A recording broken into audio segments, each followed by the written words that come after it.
Hello. What?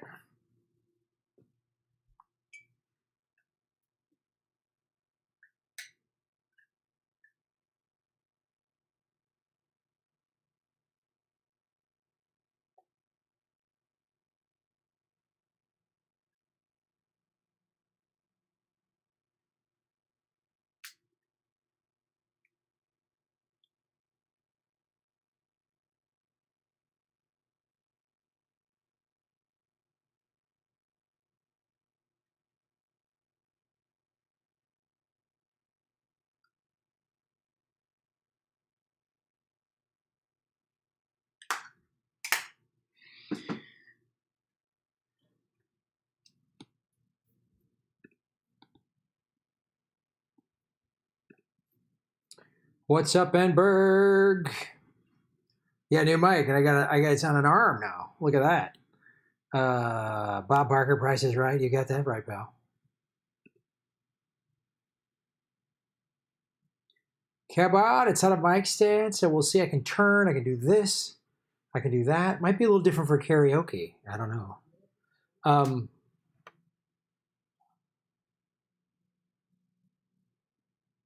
Share this out, ladies and gentlemen. What's up, Adam Nation? Happy birthday. Thank you so much. My birthday's actually tomorrow, August 5th, but I appreciate the birthday wishes, everybody.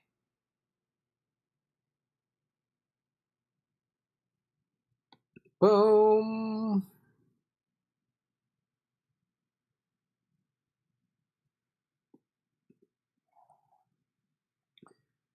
Hit the like button, ladies and gentlemen. I don't know if I like this arm thing. I gotta be honest with you. I don't know if I like it. It's a little cumbersome, but we'll see. We'll see how it plays out. We'll see how it plays out because I gotta look at the computer screen and there's this. I mean, I'm hands free, which is good, but I don't know. Tell me how the sound is. The sound good? The mic's good? What's up, Sam Dean?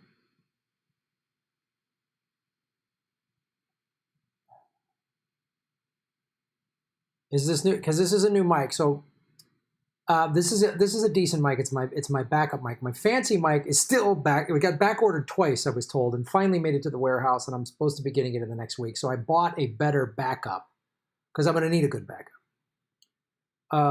Volume is better. Sounds excellent. Hello, it's fine, mate. Thank you.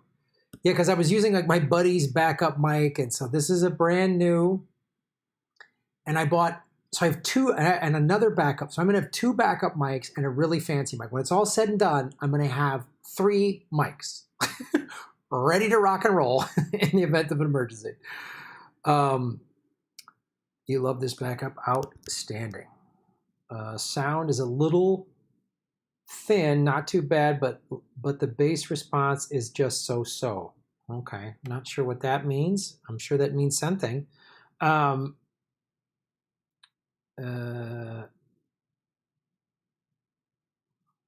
What a better backup. Is that anything like the Build Back Better? I don't know what that means either.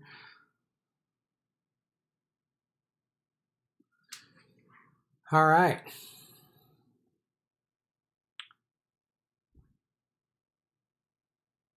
Sound is good. SM58. This is an SM48. The SM58s weren't in stock at the store, but I'm going to get an SM58. It'd be my primary backup. And this is an SM48, which is not, so one notch below. So I'm going to have an SM58, and this SM48 is my backups. And I got this badass Sennheiser one. They literally call it the Joe Rogan microphone.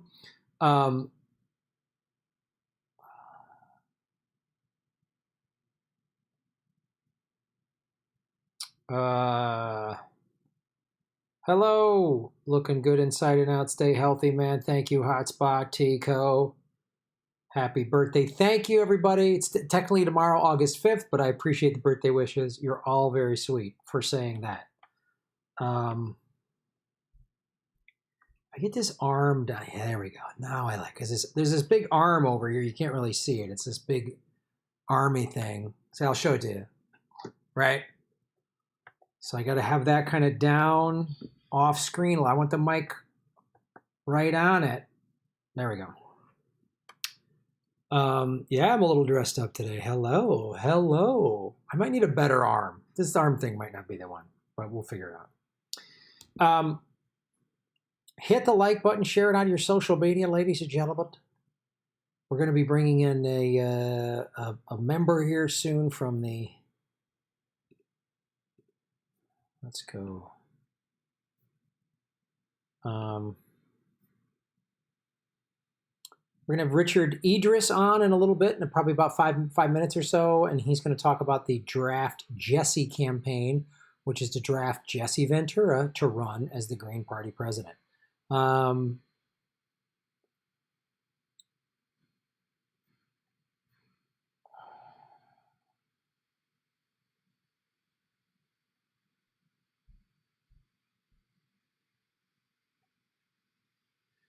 Yeah. So we have that. We have their press release that just came out earlier today. So we're going to have Richard on in a little bit.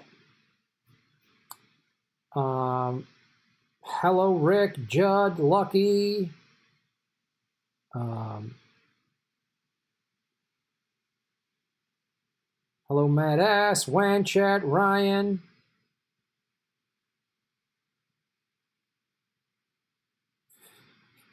So Trump can't pronounce Yosemite? Oh boy, God. Is there something in the water? A dingo ate my baby. Chest hair looking sexy, Graham. Would look super sexy with an 18 gold herringbone necklace. You There it is, kids. This is I got this, I think, in Costa Rica. Yeah, I keep it open like that with a button down. You know, I call this area my Burt Reynolds, folks. That's my bandit. We got a long way to go and a short time to get there. We're going to do what they say can't be done. Come on, bandit, run. Draft Jesse, sorry for shouting. Nicholas Isla, shave your knuckles for justice, Nicholas. I don't think they would allow him on the debate. Speaking about Jesse Ventura, I'm sure, yeah. You can do a great way to support the show is do what Nicholas has done. Hit the dollar icon button, and even for a couple of bucks, you can support the show. Supporting the show, oh, that mic just punched me in the face, allows me to buy backup mics. So this mic is now better. We're already in, I get this fucking sound thing.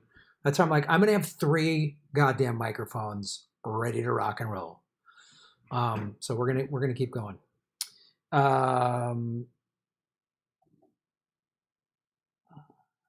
Can't picture Graham with a tie, but that would look cool. Just gonna see me in a tie. I don't see that ever happening. Trump's best material since Puerto Rico surrounded by water, big water.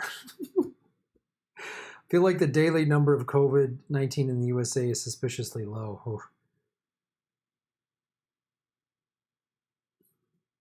Dems already want to cancel debates. Trump will agree if Jesse faces him. Yeah, because they know, they're like, oh, Trump's going to lie. No, Joe Biden is going to have a meltdown. He's going to just sit there and stare and forget where he's at for 5 minutes and not know where he is because he's clearly demonstrating the cognitive decline that hits some people in their older years. That's what's happening. The Democratic Party knows this, and they don't want this to be on national TV because if that happens, it's over. Emberg 33, shave your knuckles for justice, Mark. Make Gotham great again. Shave your knuckles for justice. Jesse better be convinced by now. You got that right. Like the Lee Camp episodes. Hello, Truth to Tweet. No notification today. Yeah, I know. It's like a coin toss whether you're going to get a notification. Graham, have you seen the explosion in Beirut? Yes, I did see that. I saw it on Allie, who was on this show maybe a month or 2 months ago. I saw it on her Instagram feed. It's pretty gnarly. Yeah, but if they allowed Jesse on the debate stage, that would be gold. That would be gold. Yeah, and I've had some regarding government secrets. I've had some technical issues trying to get it on iTunes and Stitcher, and we had a SoundCloud had like some technical rejection of it or something. And I tried to get it on iTunes and I got this like error message. And so I don't know why it's so hard to get it on other platforms, but we will. We've done 5 episodes now. You can watch the full video on this channel. You can watch it on my Patreon early. Lee and I both post the Libsyn links. So yeah, we'll get it on all the other platforms. Eventually, believe me, we will. Sam Dean, what's up, brother? Shave your knuckles for justice. G'day, mate. Genuine question. What is the exact purpose of the press secretary, and how does Kayleigh MAGA nanny compare to the actual job description? Oh, God. The exact purpose of the press secretary is to, answer questions on behalf of the White House, to put out any sort of messaging by the White House so that the president doesn't have to answer questions by the press all day. That's the job of the press secretary. To manage any stories, to deal with the press is really what the press secretary is supposed to do. Every president's had them for many years. I don't know how long that position's been around. But that's the job in the modern era, and they go into the press room, which is in the White House, and they answer all the questions.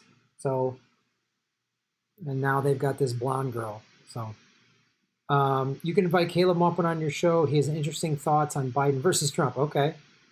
I thought I was watching Sarah Connor's Nightmare in Terminator 2. Yeah. Press secretary is basically the head fixer.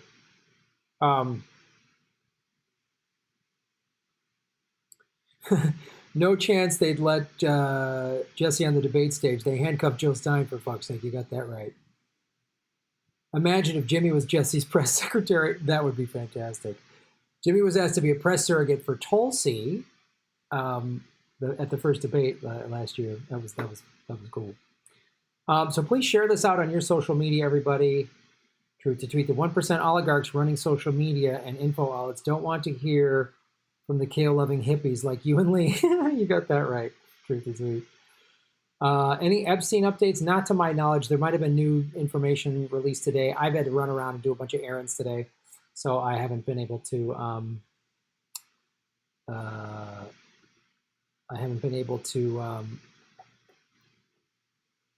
check much on the news. I was on social media briefly, but I didn't see any big announcements. Emblem Fate, shave your knuckles for justice. Dems trying to cancel debates. They know the man is clearly unfit to lead. As in serious decline, he should be at home sniffing the kids. Yes, he should be home sniffing the kids. Absolutely. I don't know why. I don't know why he isn't. I don't know why he's not home sniffing the kids. Louise Brooks, what's up, Louise? Shave your knuckles for justice. Got my amazing political vigilante T-shirts. Thank you. Awesome. Thank you for ordering from the website. And this is for everybody out there. If you go to GrahamElwood.com, I've got the new tee out, Vigilante Volume 2, The Dark Knight. And it's $20, includes free shipping. And you can do these bundles with either the two different DVDs, Live from Afghanistan. If you get Live from Afghanistan in the tee, it's $25. If you get earbuds in the tee, it's $25. Free shipping is included. And you can get tea and a T-shirt for $30. So you're saving all this money. And, if you order any of the orders that came in last night or this morning, are going to go out tomorrow. So if you order today through tonight, it'll go out tomorrow. And if you order multiple items, then it goes priority mail, which gets to you in about 3 days, where regular first-class mail is about 5 to 7. So thank you for supporting the show, Louise. I appreciate it.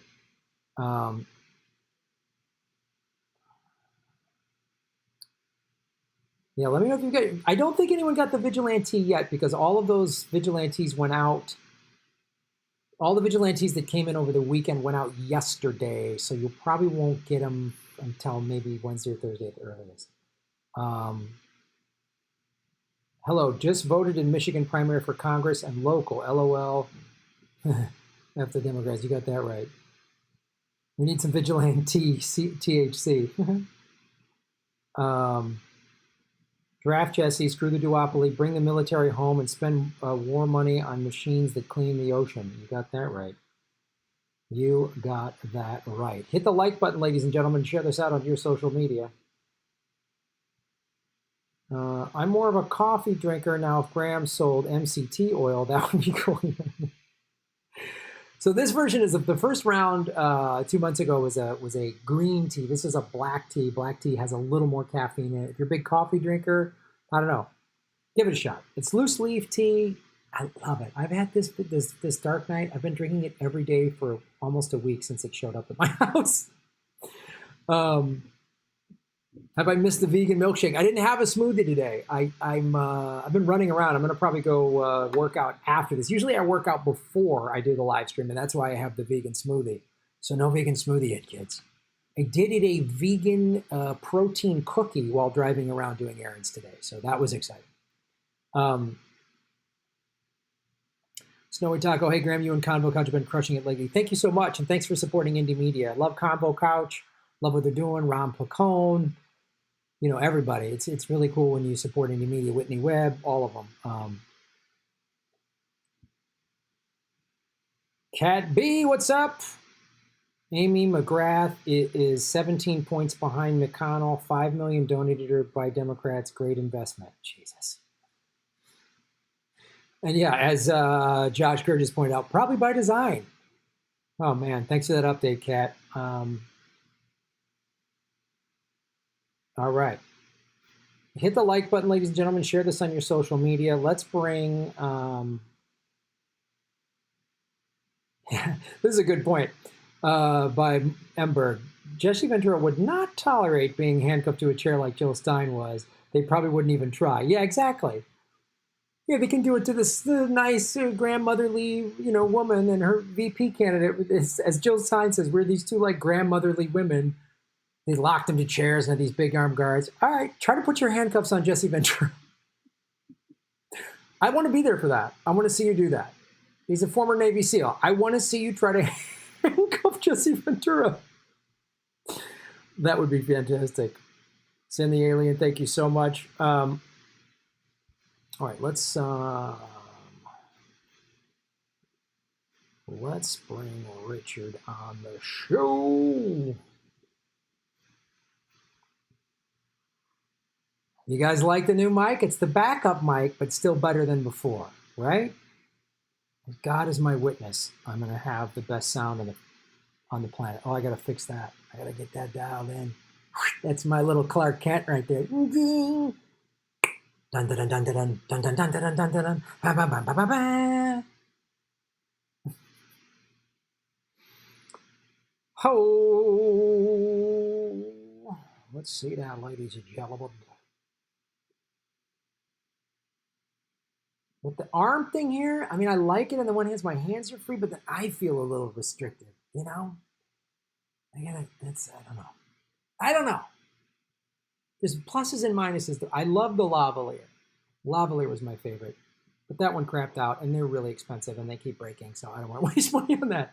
Holding it I like, because that's a little lounge singery. That's comedy club. That's my bread and butter. This is, I don't know about this one. And a mic stand here, maybe, but then it's a click-clacky in the way. I don't know. We're going to figure this out. Maybe it's just never going to be figured out. Maybe this is always going to be something that the show is dealing with. Let's bring in Richard Eldris, ladies and gentlemen.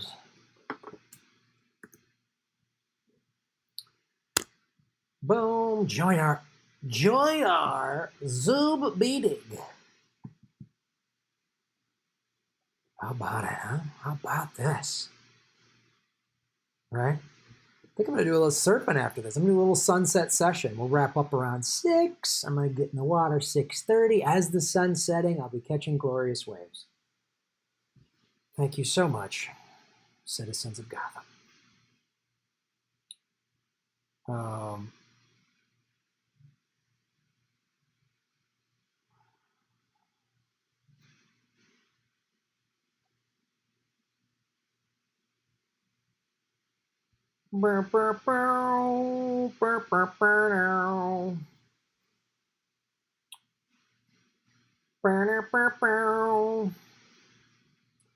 All right, ladies and gentlemen, let's bring Richard onto the program.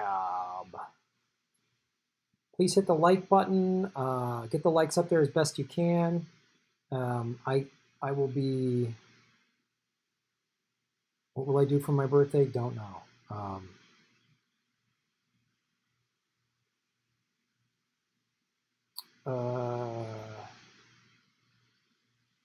Thank you, Ashley. I'm glad I'm looking good. Day 250 of lockdown, and Graham will still have tech issues.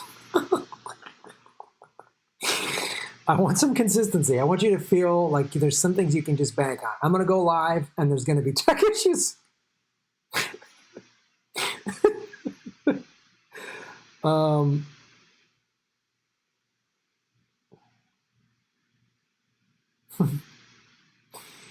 Being out in the water sounds so awesome. Get out in nature, folks. Wherever you live, get out in nature. Lakes, stream, parks. Get out in nature. It's critical. All right, here we go. Let's hit the like button, ladies and gentlemen. We got 214 watching, 108 likes. Get the likes up there. Share this on your social media. Let's bring Richard onto the program. Hello, Richard. Richard. Good, dude. You can hear me okay? Yes. Let me make sure we're live right now, just so you know. And I will make sure the audience can hear you. Can you just do a little test talking for us? Yeah, sounds good. What's going on, everybody? Hope y'all can hear me. All right, everybody in the chat, can you hear Richard okay? How was that? Could you hear that? I'm going to expand his camera while we wait to hear from our tech support, which is basically just people watching and listening. That's my tech support. That's how we do it here. All right, loud and clear. Awesome. All right, let me bring this over. And then I'm going to probably have to... Okay, good. Everyone can see her. Great. Everybody can hear everybody. Fantastic. So usually I have to shut my camera down just because it's a little draining for my little hamster wheel system that I got going here. So you'll just be able to hear me if that's all right. That's all good. Okay. Cool. Hopefully I look pretty enough for the audience. You know. You look beautiful. Not Richard. showing any chest, but you know I'm working on that caveman look. What is it, like month 5 of COVID quarantine? When it started, you had a crew cut, right? You had a crew cut. Oh, I mean, maybe like here. All right, outstanding. All right, we got that going. Okay. Let me just make sure everything's good. Everyone can see and hear everybody. We've got 225 people watching, 123 likes. Everybody hit the like button. You can support the show by doing the super chats. I will get to the super chats, obviously, after this conversation with Richard. And everybody, please hit the like button. So here we go. Hello, everybody. My name is Graham Elwood, and you are watching The Political Vigilante. We have a very special guest here who's working with the Draft Jesse campaign, Richard Idris. Did I pronounce that last name correctly? Idris, like Idris Elba. Oh, Idris, of course. There's like 1,000 ways. It's fine. Oh, dude. I mean, I'm always sympathetic because people have looked at Graham and gone all different ways. They've gone 6 ways from Sundays with my name. Richard, first I just want to read, you sent me the Draft Jesse press release that came out today. And, Governor Ventura coyly recognized the efforts of the Draft Jesse movement, agreeing with their message and tactics with the following statement. There's something happening on the internet, and I was made aware of it, this, and I agree with it, and that this election's gonna be won or lost on the internet. There's a movement out there to elect me. They just took out a full-page ad in the White Bear paper telling me that this is happening and wanting me to be ready to go. Ventura added, I don't know what's going to develop out of this thing, but here's my message. If I were to get in this race, my message would be simple. We need an independent right now, because if Biden gets elected or Trump gets reelected, the polarization is going to continue and it's going to get worse, which is fantastic. So,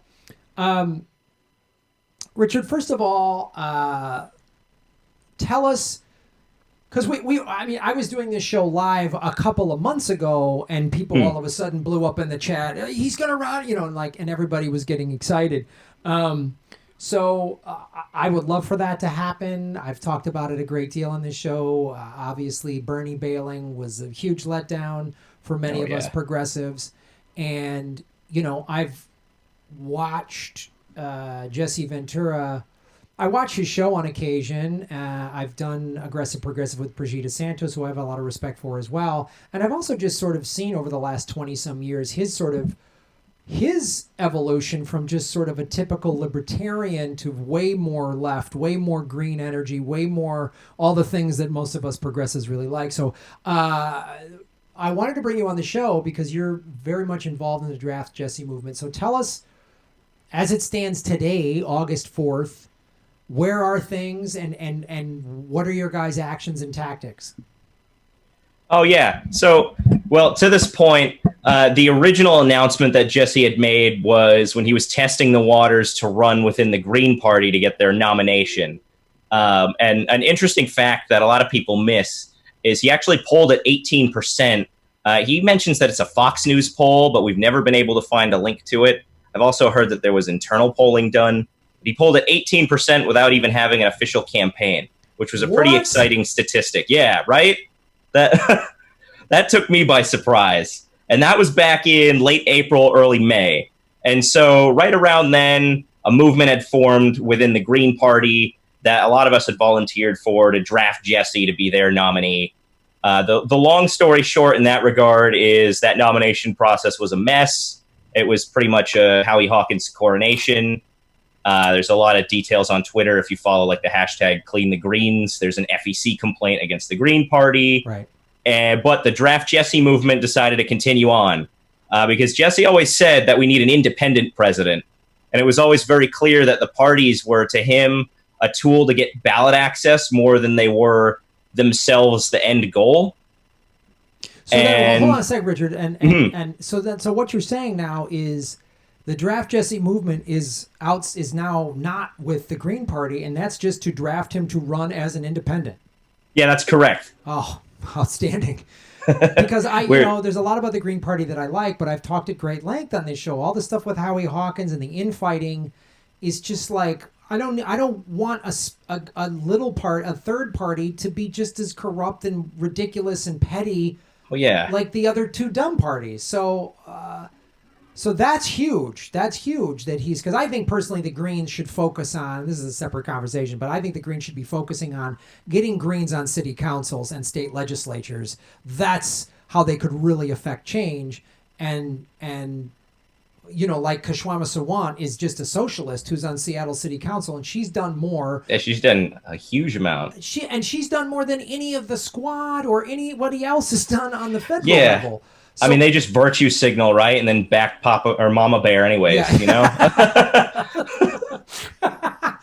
Okay, so that's good clarification to know that for myself and for the audience here, that the Draft Jesse movement is for him to just run as an independent, which I think this country is so polarized that it's really hungry for, because there's a lot of people who are like, I know so many like Republicans who are like, I mean, look at the Lincoln Project, a very right-wing organization, is not backing Trump. They're backing Biden, who is a Republican. Joe Biden is a Republican. Of course the Lincoln Project is backing him. And all the division and everything like that, it's the time is ripe. So I'm sorry to interrupt with that clarification. No, you're totally fine. But yeah, talk about how critical that is and how this might be the perfect moment in history. Yeah, there's a couple of factors here. A lot of people, when they hear an independent run, but it's August 4th, what are you doing? But there's a catch to that, because independent deadlines are one thing, but approved write-in deadlines are a separate one. And there's a series of approved write-in deadlines that are coming up throughout August, September, and October. In fact, we can get on most write-in ballots, we can get ballot access. We've only missed Colorado, North Carolina at this point, and Indiana possibly. Okay, but the rest of the states that allow write-ins. Go ahead. Okay, so clarify that for us, because it's my assumption, and obviously it's not correct, and maybe the same assumption of many of the audience here, is that you don't need just to write in this. Every ballot has a little place to write in, and you can just do that with anybody, but that's not correct. There's more to it than that. Yeah, so the powers that be don't like the idea of democracy working the way that it should. So you don't get a blank box on every ballot. It's a state by state thing. And there's I think there's 9 states here where write-ins are always allowed. That includes Iowa, New Jersey, New Hampshire, Oregon, Pennsylvania, Rhode Island, Vermont, and then there's also DC. But there's also states that prohibit write-ins entirely, like Arkansas and Louisiana, New Mexico. We have a list of these that we're going to publish on the site. Okay. And so in those instances, it's pretty clear cut. Everywhere else, they just moved the goalposts to make it a little bit harder to be a write-in. But there's a box. So every year, every time there's an election, a lot of folks write in a candidate thinking that their vote's going to count, and it doesn't because that candidate didn't file the paperwork or there weren't electors that volunteered. So where California comes in, and I love this about California, in 2016, Bernie Sanders, Tulsi Gabbard was a ticket you could vote for in California without either of them consenting. It just took 55 folks to pledge to be electors. And that's exactly what we're going to do for Jesse Ventura. Okay. And beyond that, our other plan, now later this month, there's a deadline for Texas as well as for Ohio for approved write-in access. And we're already gathering pledged electors for both of those. We only need 38 folks in Texas and 18 in Ohio. And we can send them the paperwork ahead of time and they can fill it out. And our plan is to contact Governor Ventura and tell him, look, you said back in June when you were interviewed by Primo Nutmeg that if we wrote you in, you'd do the job. So you owe these Americans to allow their votes to count, right? You got to take that extra step and sign that paperwork. We're going to send him a pitch as well as an outline of our electoral strategy and what we could do moving forward, how once he gets into the race, there's the potential for us to even backtrack and get independent access through lawsuits. There's also still independent deadlines coming up, like Tennessee. We only need 275 signatures, and that's by the end of this month, too.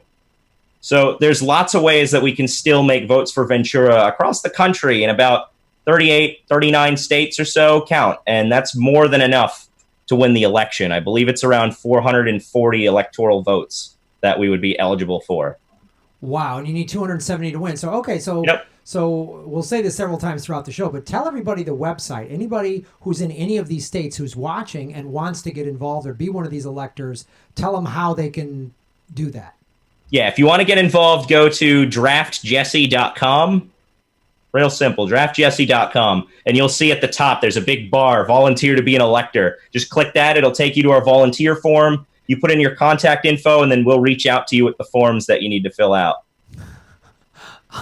So that's awesome, dude. And okay, so,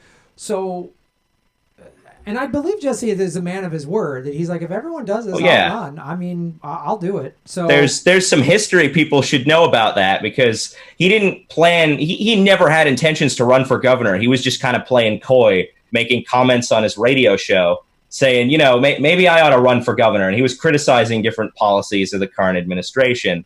And his friends and neighbors in his community started pressuring him. They're like, hey, you know, shit or get off the pot, man. You ought to run. You got some good ideas. And Jesse took that pressure to heart and he ran. And we're trying to replicate that exact same momentum. And if you ask me, judging by his recent public comments, I think we're on that route.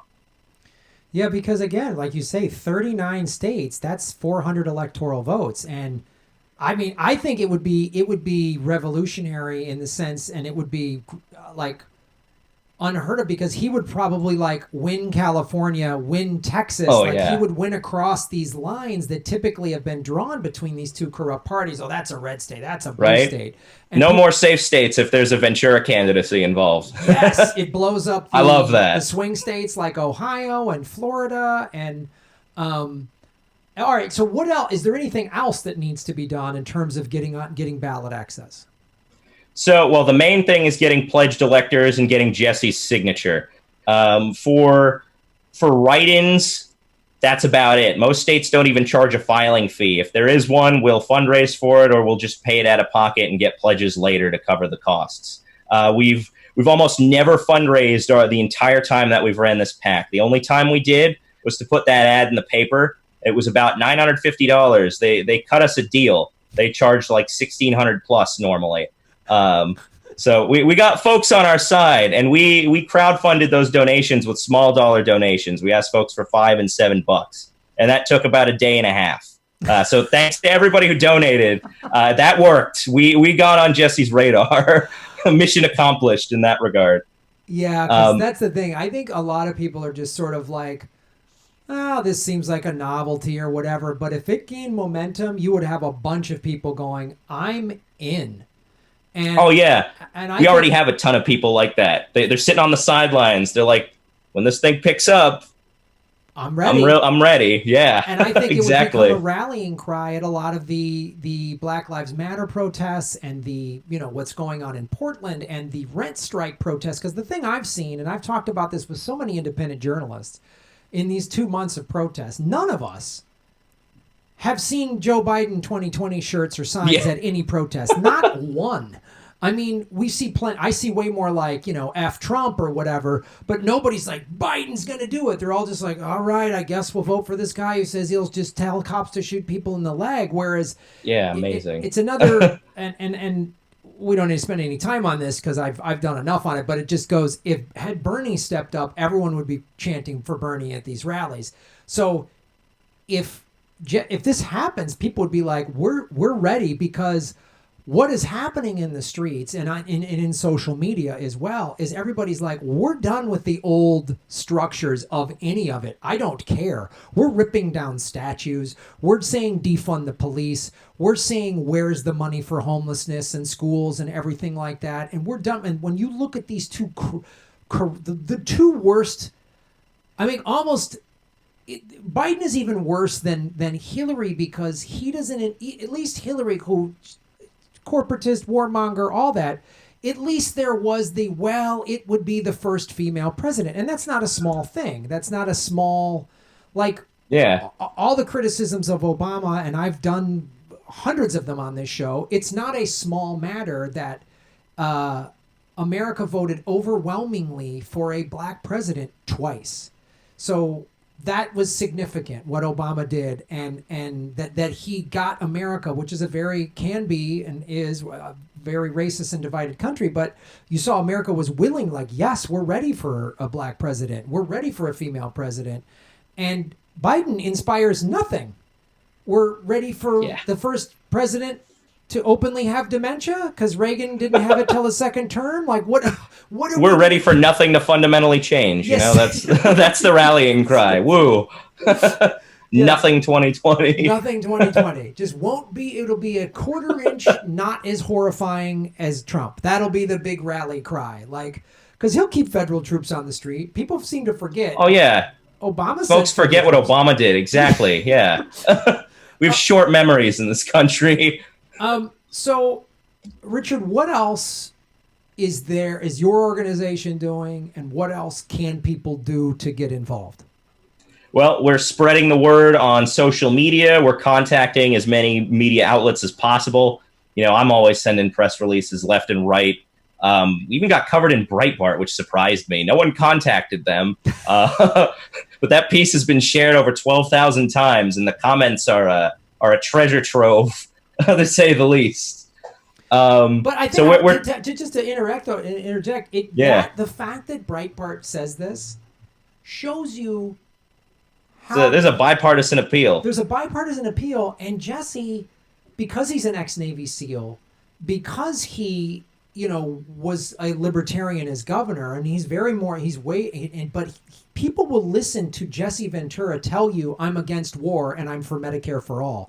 He will resonate with the red state voters. He will resonate with the libertarians. He'll resonate with the 100 million people that are like, I don't vote because no one represents me. I'm screwed every day. And that Breitbart thing, while Breitbart is very alt-right and crazy, on the fact that it shows you how he could unify in very unfamiliar ways that would actually be a good thing. But I'm sorry to interrupt. You had other things that you were saying.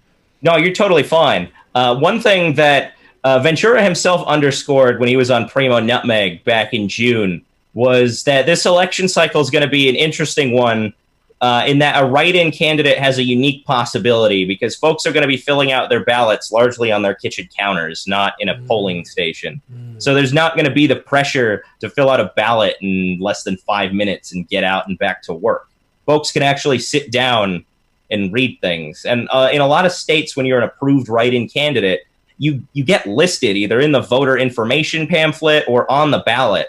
I remember in California, you could see the list of approved write-in candidates. So you could write in Sanders Gabbard in 2016. So it's not just people are going to have to guess that Ventura is a thing. Or like in Massachusetts, campaigns can create stickers that they mail out to folks, and you just put that on the ballot in the write-in spot. And it just has Jesse Ventura's info, and then that ballot would count for Jesse Ventura. And that's going to be our plan in Massachusetts as soon as Ventura is involved. Even without his involvement, we'd be able to try and get on the ballot in Massachusetts. But we'd need his involvement to make the stickers. There's some paperwork involved with that. But there's all these little things that make a write-in candidacy a lot more possible than folks think when they first hear it, especially when you're talking about a candidate like Ventura with that kind of name recognition, political background. Folks know him from being a wrestler, folks know him from being on The Predator, and folks know him from being in government. And he's always been a straight talker. I mean, he does his show on RT, which is a legitimate news channel, in a leather vest. I mean, and I actually think that's I love it. I think that's a great thing, and I think that where he's just like, and he just goes off the grid. I mean, Brigitte Santos, he'll just like disappear. No one, he just goes off the. He's just like a real dude who's like, nah, I'm going off the grid. And who's going to tell a Vietnam veteran to stop being anti-war? You know, who's going to tell him that? Oh, you hate America, really? Really? Right. Go, I'd like to see what that experience happen. do you have? Yeah. Like, I wonder what experience he has. Why don't you tell him to his face? Yeah. Like, it really shuts down. It shuts down that. It actually gives some strength. And look, I love Code Pink. I love what Medea Benjamin does. I got mad respect for her, and she gets away with a lot of stuff because she's a small woman, which I think is fantastic. She puts herself in situations that, like, if a guy did that, they just kick his ass. I mean, they just throw him through a wall, and they're afraid to do that to her, which is great. And she exploits that for the best reasons. I got mad respect for Code Pink because we don't have much of an anti-war movement. It went to sleep for the 8 years of Obama when he drone striked the Middle East. Yep. But Ventura getting in to as a public figure, and he will get big interviews because he will be great for ratings. That's the thing. The corporate media, he can exploit. Yeah. The corporate media loves Donald Trump because he's a freak show. He's a reality, literally a reality TV show. He's like Real Housewives of DC or whatever.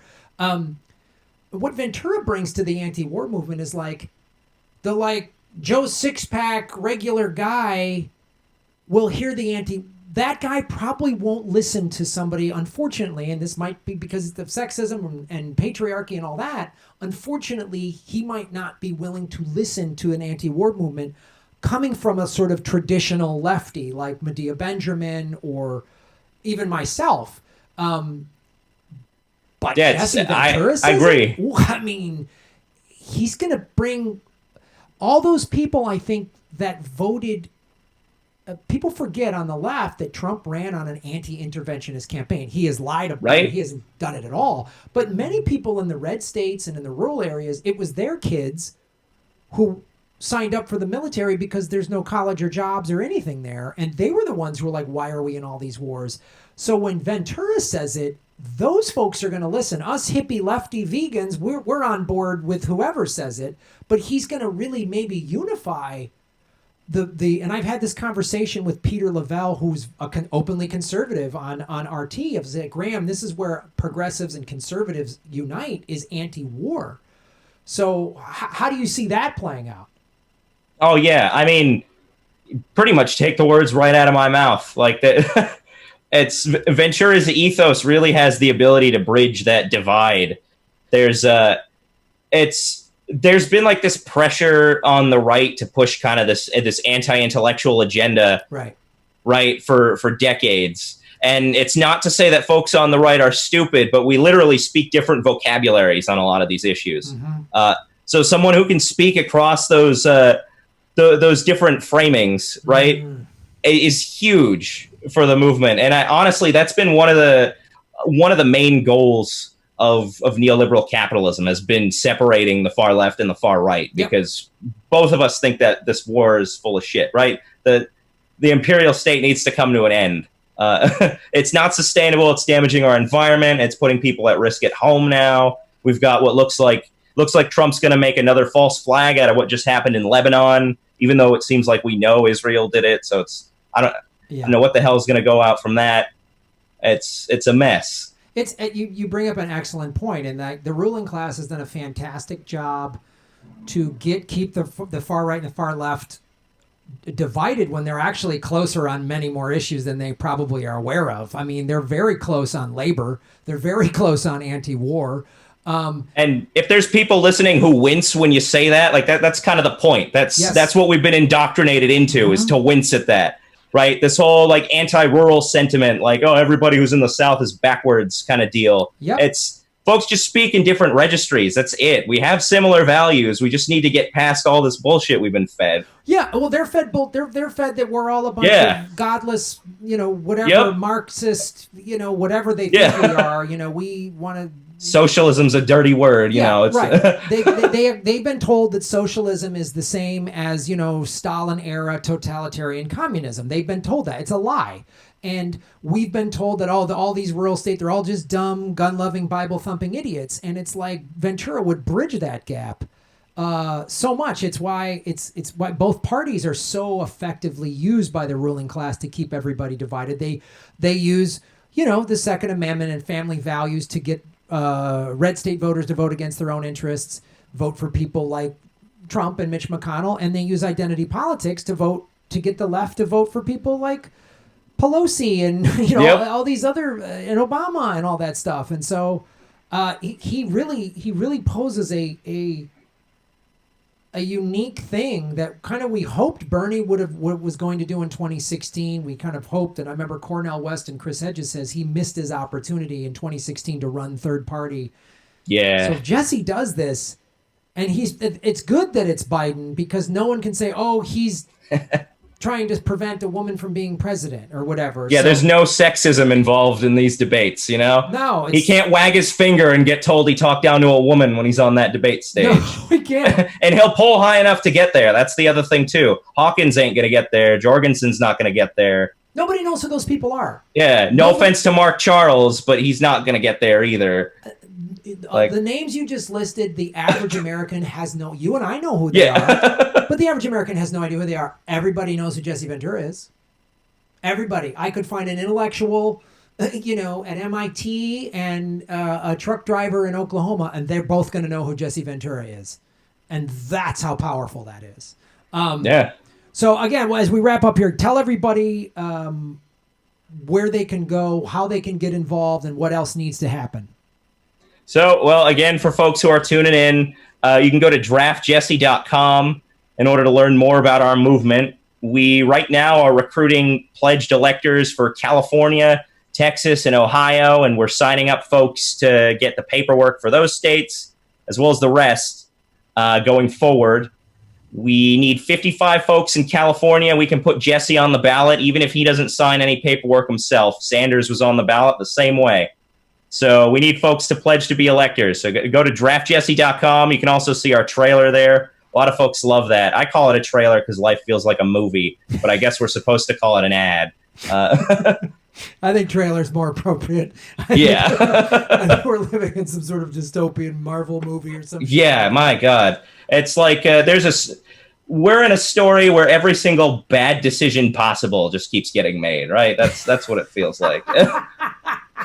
It's just like, oh my God, no, Thanos is going to win. Oh my God. Yeah. He's going to snap his fingers. And someone's going to stand up and go, yeah, but what about Trump? Yeah. Oh my goodness. And somebody in the live chat pointed out the other good thing about Jesse Ventura is he's also not a rapist like Biden and Trump. So there's a lot of, he's anti-war and he doesn't have a horrifying rich white guy past. He actually served this country, didn't just, have his dad give him money and whatever else. Well, Richard, thank you so much. And everybody out there watching, go to draftjesse.com, get involved. Look, if Jesse won California, Texas, and Ohio. Just those 3 states. That would be amazing. That would be pretty amazing right there. So Kanye is going to be on the ballot in Illinois, so there's going to be interesting things happening. So it's the thing I talk about on this show. Get involved. And look, I said this about the 2020 election over a year ago. This is going to be the craziest election ever. And anything you say, oh, that'll never happen, throw that out the window. And now with pandemic, anything is possible. And we've seen all this crazy shit, most of it bad and horrible. But we're due for some crazy shit that's good. And we're overdue. Yeah, we're overdue. We're way overdue for some good crazy. And Jesse Ventura getting on the ballot and becoming president, that's good crazy. And that's how you stick it to this utterly corrupt 2-party system. Can I send you some pledged elector forms? Yes, you can. I'm in. Right on. I'm in California. I'll be that. We'll need 54 more then. Scratch that. Scratch it. 54. Awesome. The Vigilante's on board with being an adult. Love it. What do I got to do after I fill this thing out? We'll basically you just I believe in California we all send them independently to the Secretary of State, but I'll double check that and just check your DMs. You send me the form and I'll fill it out and mail it in. Right on. Okay. Thanks for having us on. Yeah, we appreciate it. We're talking on Twitter. I'll give you my. You can either send it to me there, or I can give you my email address there, and you can get me that stuff. Sounds good. Richard Idris, thank you so much, man. You're doing great work, brother. And thank you to everybody working over there at draftjesse.com. Sign up, get involved. Holy shit. Maybe we could have some real change. I don't know. I don't want to get too crazy. I'll take it. All right, Richard. Thanks for coming on the show, brother. Yeah, take care. Bye-bye.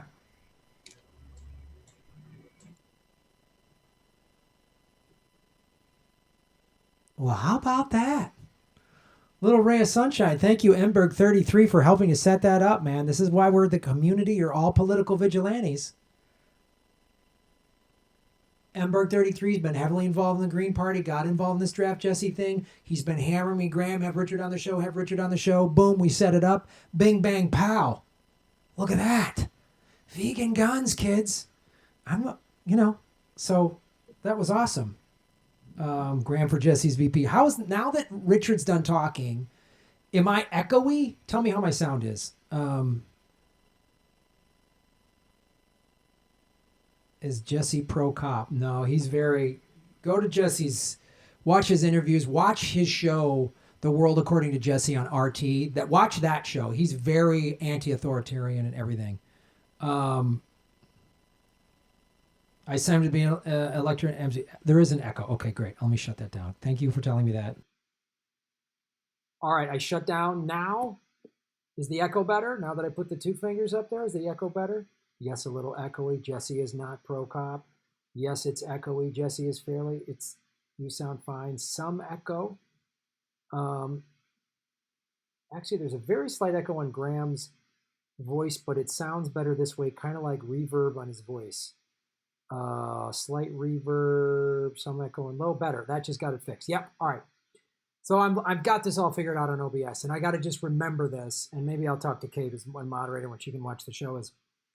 I have to turn on OBS on his mic source anytime I bring on a Zoom, so we can both hear each other. But as soon as those Zoom interviews are over, I have to remember to shut down the second source from that, so that way it doesn't echo. Then now there's only one sound source, which is this mic. Do a sound check using Shatner's voice. Mic check 1, check 2, Spock, sibilance. Those Klingon bastards, they killed my son.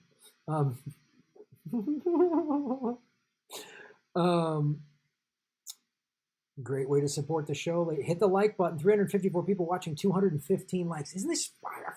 I'm getting so fired up doing this show because we're having all these cool people on, right? We have Lee on, we got Whitney Webb on, we got Richard Idris Elba. Yeah, Idris. I'm so bad with names. I love that. It's like a news program. We brought on Backyard Politics live from Portland. We had the Convo Koch on the thing. Boom! And you folks make it happen. You support the show. If you guys didn't watch the show, you didn't like the show, you didn't subscribe to the show, and you didn't give money to the show, it would have ended a long time ago. You're making Gotham great again. Matt S., I know you got shaved knuckles for justice, brother. Happy upcoming birthday, man. Glad you're doing the show. Makes the pandemic livable. Thank you so much. Yeah, it's my birthday is tomorrow, August 5th. I will be 27. No, this hairline is not that. I'll be 51. I look good for 51. I'm not going to brag. I'm just going to say it. Ah, look at that. Let's take it down another notch, right? Boom. That's a little too much.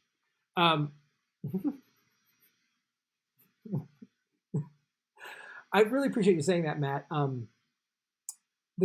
So prior to the pandemic, I was going live like, twice a week. I'd go live every Sundays, and then maybe I'd do a studio show up in Burbank with Ron or whatever, which was really cool. When the pandemic hit and I lost all the road dates, I kind of was like, God, I gotta make up the money, but also it gives me something.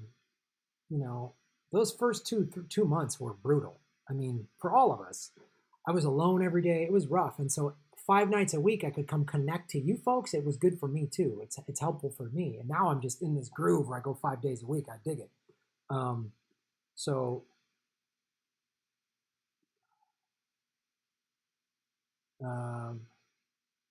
51, you don't look any younger than 34.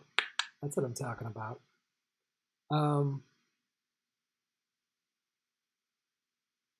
Great song from Disturbed called Fire It Up. Granny Petrol could sing it. You don't look a day over 57. Whatever.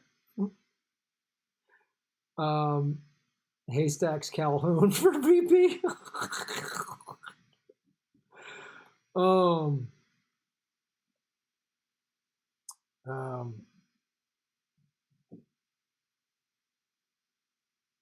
I think a lavalier would be the best option for you. Neil, I had a lavalier up until about 2 months ago. It crapped out on me. And I love the lavalier, but they're fragile and expensive and they break a lot. And it's just like, man, it was like $150, $200 lavalier, man. I was like, fuck.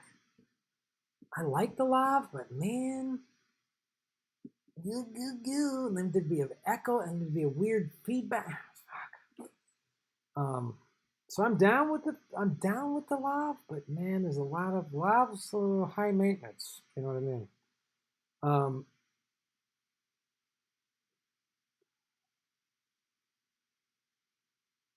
Orders are closing in Australia again, second wave.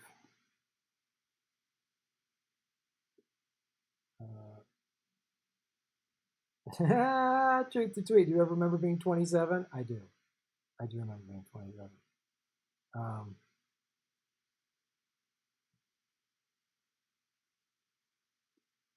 Love you, bud, but I think when the pandemic is done, please start dating again. We all need to. Believe me, I could use that. I'm not. Oh, Jesus. Hope I haven't forgotten.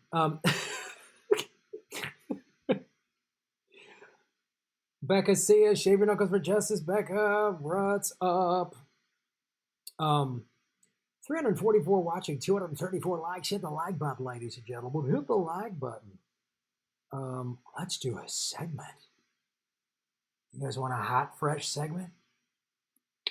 New mic, SM48. This is going to be our number 2 backup, but SM58's coming. That'll be our number 1 backup. And then the Sennheiser, when it arrives, holy shit. It's the best microphone. It's like a lightsaber. You can time travel with it. You can read people's minds. You mine Bitcoin with it. It's fantastic. Bitgold. I'm working on having a guest this week, hopefully, who's going to talk more about Bitcoin. I'm really getting into that. We had Rosie Tran on about two weeks ago.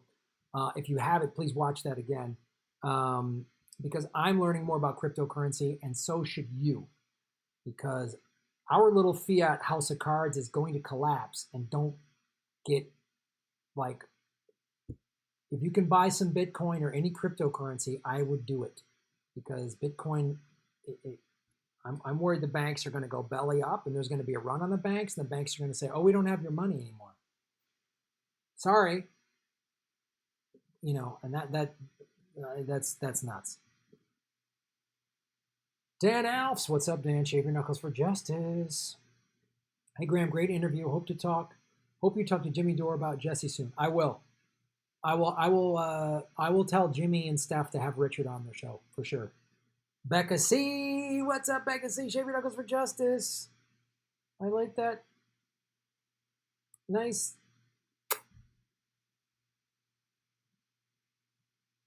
Tintin looking thing. Give me a creature. It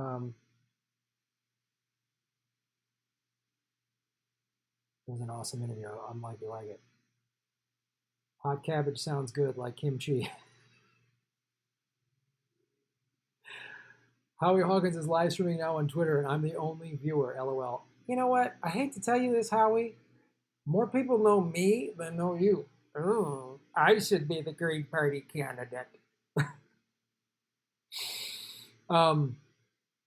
Seinhauser is the best.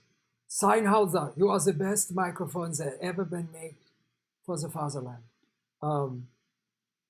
Where do you use Bitcoin? That's a great question, Harry. I've started to watch this. There's a YouTube channel called Bitcoin 101, and it's from bitcoin.com. And I was watching video after video this morning. Rather than watch the regular news, which I do most mornings, I was just watching the Fed just printed 3.5 trillion. Oh, jeez.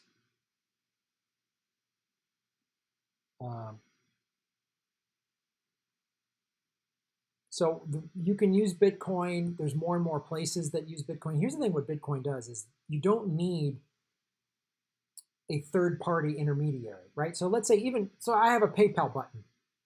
You folks want to donate to me through PayPal.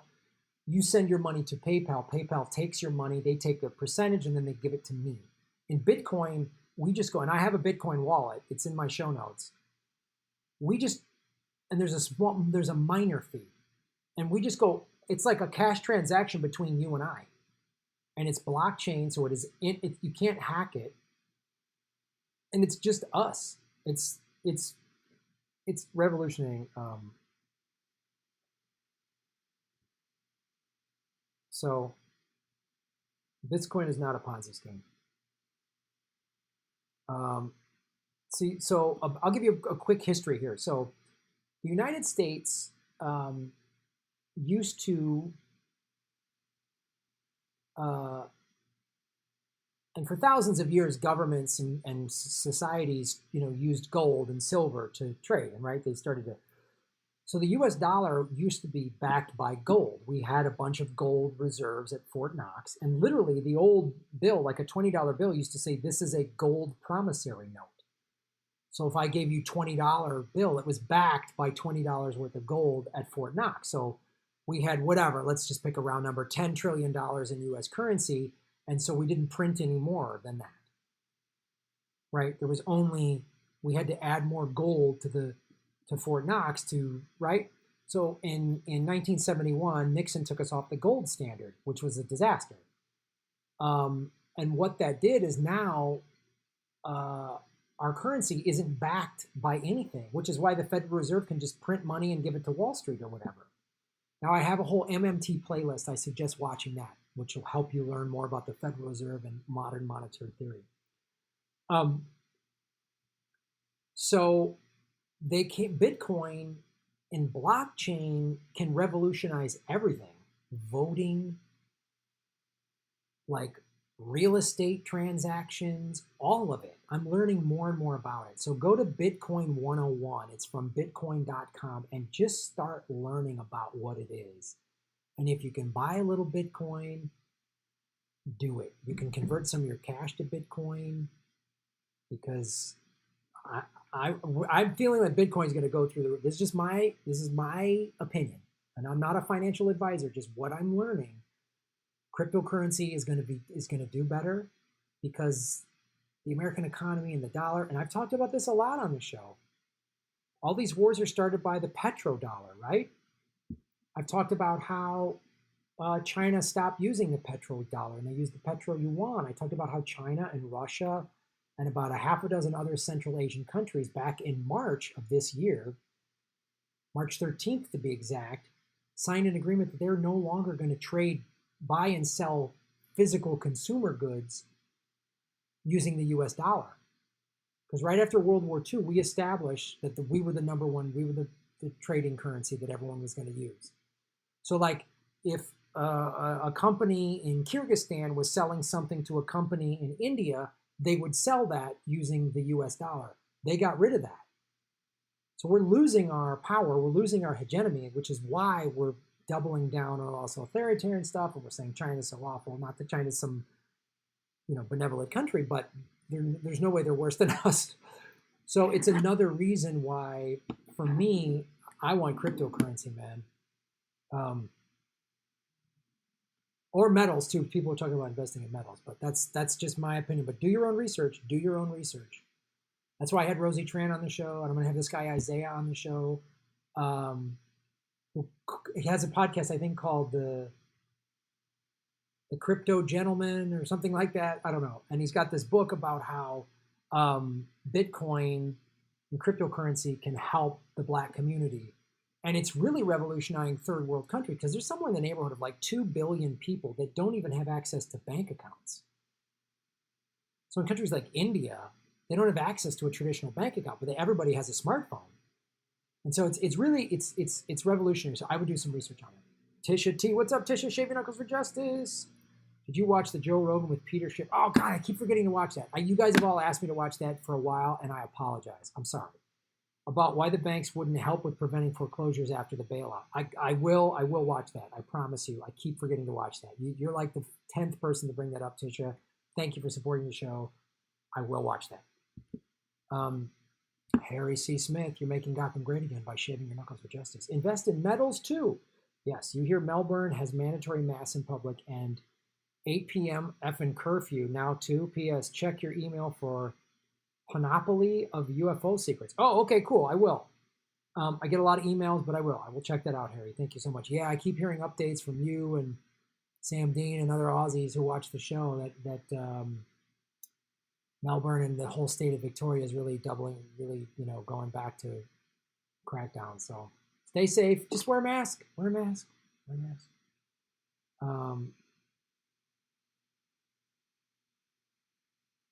Need a job first to buy the cryptocurrency. Absolutely. I also suggest reading the book Rich Dad, Poor Dad. It's a good book. That's me. Gold, yeah, silver, gold, all the precious metals help. 259 likes. Hit the like button, ladies and gentlemen. Hit the like button. Like.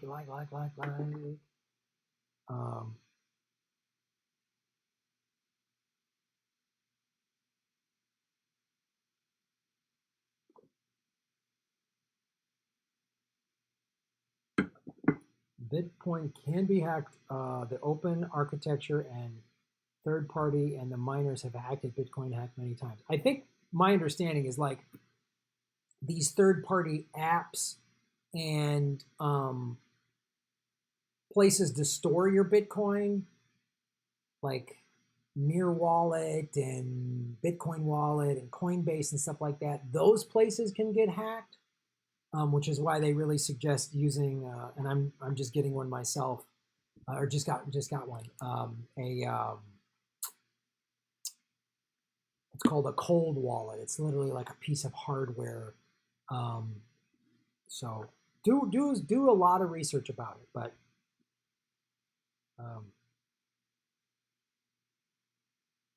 use a hardware wallet. Trezor. Don't even use an app on your smartphone. Good to know, Preston. Yeah, I've heard about the that's what I just bought, the Trezor wallet, Trezor.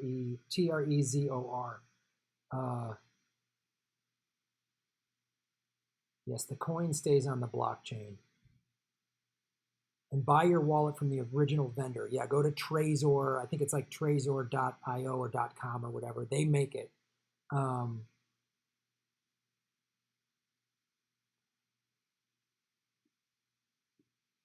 Hit the like button, ladies and gentlemen. Support the show like Matt S. is doing. Shave your knuckles for justice. I still wouldn't discourage from investing in the stock market and real estate. It's not just for the super rich. I don't know. Sounds antiquated, but just my 2 cents. Yeah, look, this is not an investment show. This is just I'm learning about cryptocurrency, and I'm starting to get more into that because I'm worried that our financial system is going to collapse. But if you have success with the stock market, great. Real estate's, that's great. I'm just telling you from doing this show, what I'm seeing happening, I'm worried that our financial thing is gonna collapse. And so I personally am getting some backups. But thanks for bringing that up, Matt. It's a valid point. And again, talk to your accountants, talk to all your financial people. Don't just go, some guy with vegan guns told me to like get your. I'm just telling you, I'm getting more knowledgeable about crypto, so I'm going to be doing more segments on it and have more experts on the show. Hey, Mares, what's up, hey, Mares? Your orders all shipped out yesterday. Again, if you buy the Vigilante, anyone who bought from last night through today and through tonight, you buy now through tonight or even up till tomorrow morning Pacific time, I will, all your orders will go out tomorrow. And there's only 50 tins. I've already sold 12 or 13 of them now. So there's only 30, 37 left. They're numbered. And I've got all this extra merch I'm getting rid of. So anything you buy, I'm going to throw something in. There might be these little cards. I have some extra t-shirts that say Palm Strike or Whistling Banes. You might just get, you don't know what. So you'll get some bonus cool little tchotchke things, whatever.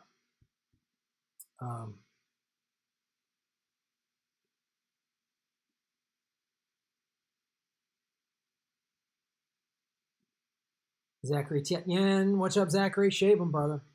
Tom Morello had an interview with Rolling Stone magazine and spoke truth to power, called out neolibs, wouldn't commit to vote Biden. You should check it out. Awesome. That's good to hear. Thanks for sharing that with us, Zachary. Check that out, folks. Check out Tom Morello's interview on Rolling Stone. Hey, Maris, what's up, hey, Maris? How are things in Iowa? Initial reactions to the explosion in Lebanon. I want Whistling Banes. All right. I already put yours in the mail, hey, Maris. Otherwise, I would have sent you. All right, I'll take that. The explosion in Beirut. I just saw a video of it, and that looked like wow. And the video that I saw, they were like, it might have been like a fire near some sort of plant that had highly explosive materials. That's all I saw, so I don't know much more about it, but it looked gnarly. It was from somebody on a roof, like a good half a mile to a mile away, and they just saw this smoke, and then it just went, whoa, and I was like, whoa. So that's all I've heard about it, and I don't know. I would have to get somebody to interview that was like there. F money, grow your own food. Yeah, that's the thing too. Like, look, if you can do, I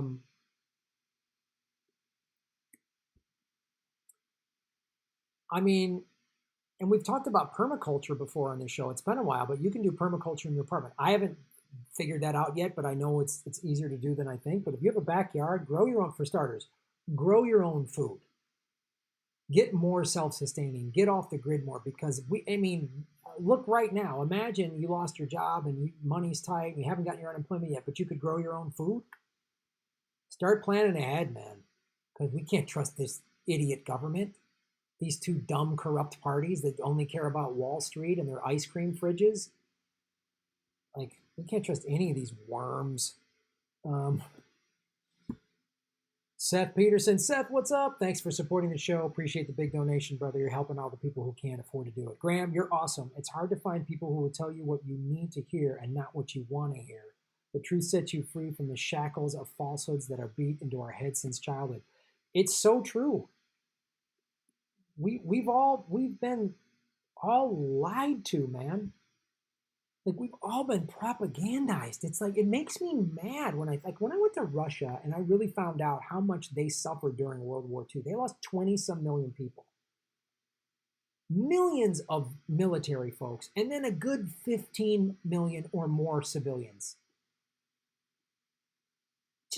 We've all been propagandized.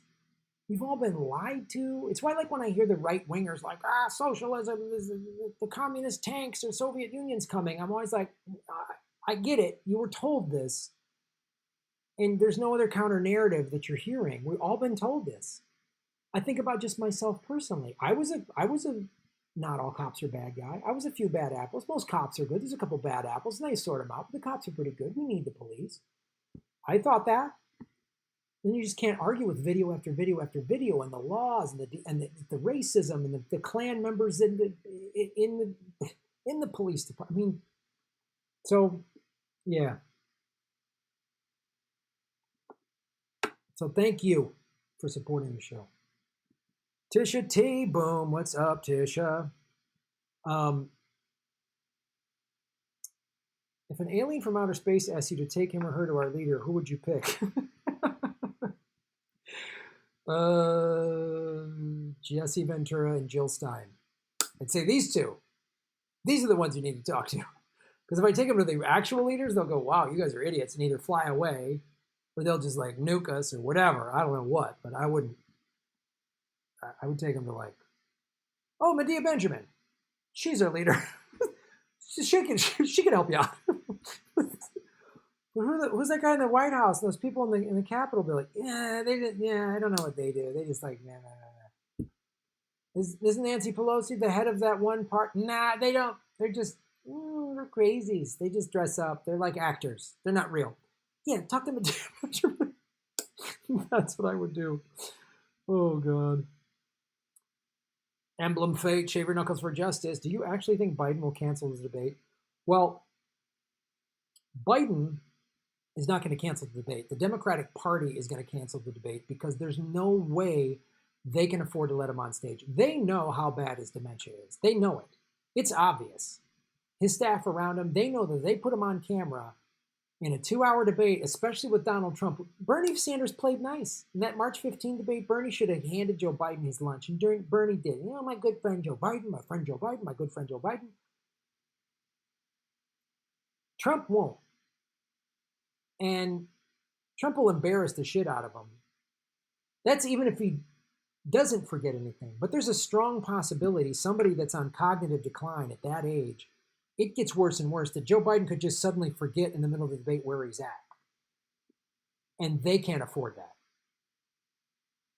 Because if they really had a solid candidate, like Bernie Sanders wouldn't back down from he just backs down to the Democratic Party. He wouldn't back down to a debate. So the Democratic establishment, there's no way they're going to let Joe Biden debate. And they're going to try to make it seem like, oh, Trump's out of control. Trump's nuts, which he is, but Trump's saying he's going to cancel the election, so we're not even going to have a debate. Or Trump's going to lie and cheat during the debate, so we can't afford. They're going to make up all these excuses other than the most obvious, the elephant in the room, which is Joe Biden does not have the mental acuity to be president, for starters, let alone a debate. I mean, and I said this when Bernie was still in the race and had a viable shot at the nomination. I said if Bernie Sanders exhibited this same type of mental acuity, this cognitive decline, I would be speaking out saying Bernie Sanders needs to sit down. It's criminal that the people around him and his family members are letting Joe Biden do this.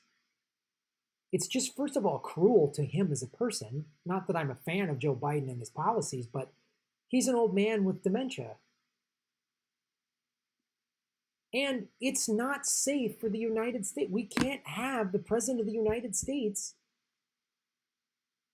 who's not all mentally there. They covered it up. In Reagan's second term, he had dementia, and they covered it up, and that's a crime. That's you can't. This is the presidency, man. This isn't the CEO of some corporation. Like, so, yeah, it's nuts.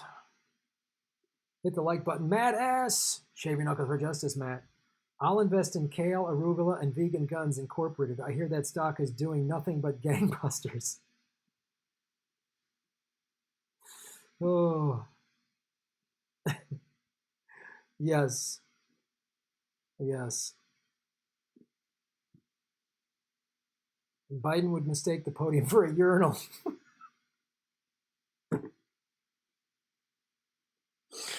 He'll just walk up to one of the moderators, like Rachel Mount, just start sniffing her hair. Like, oh.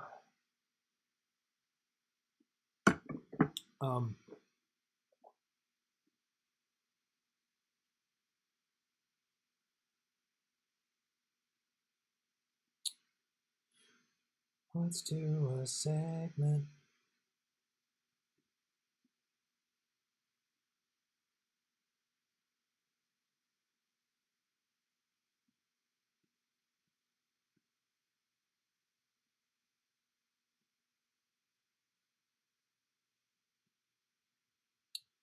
Let's do a segment.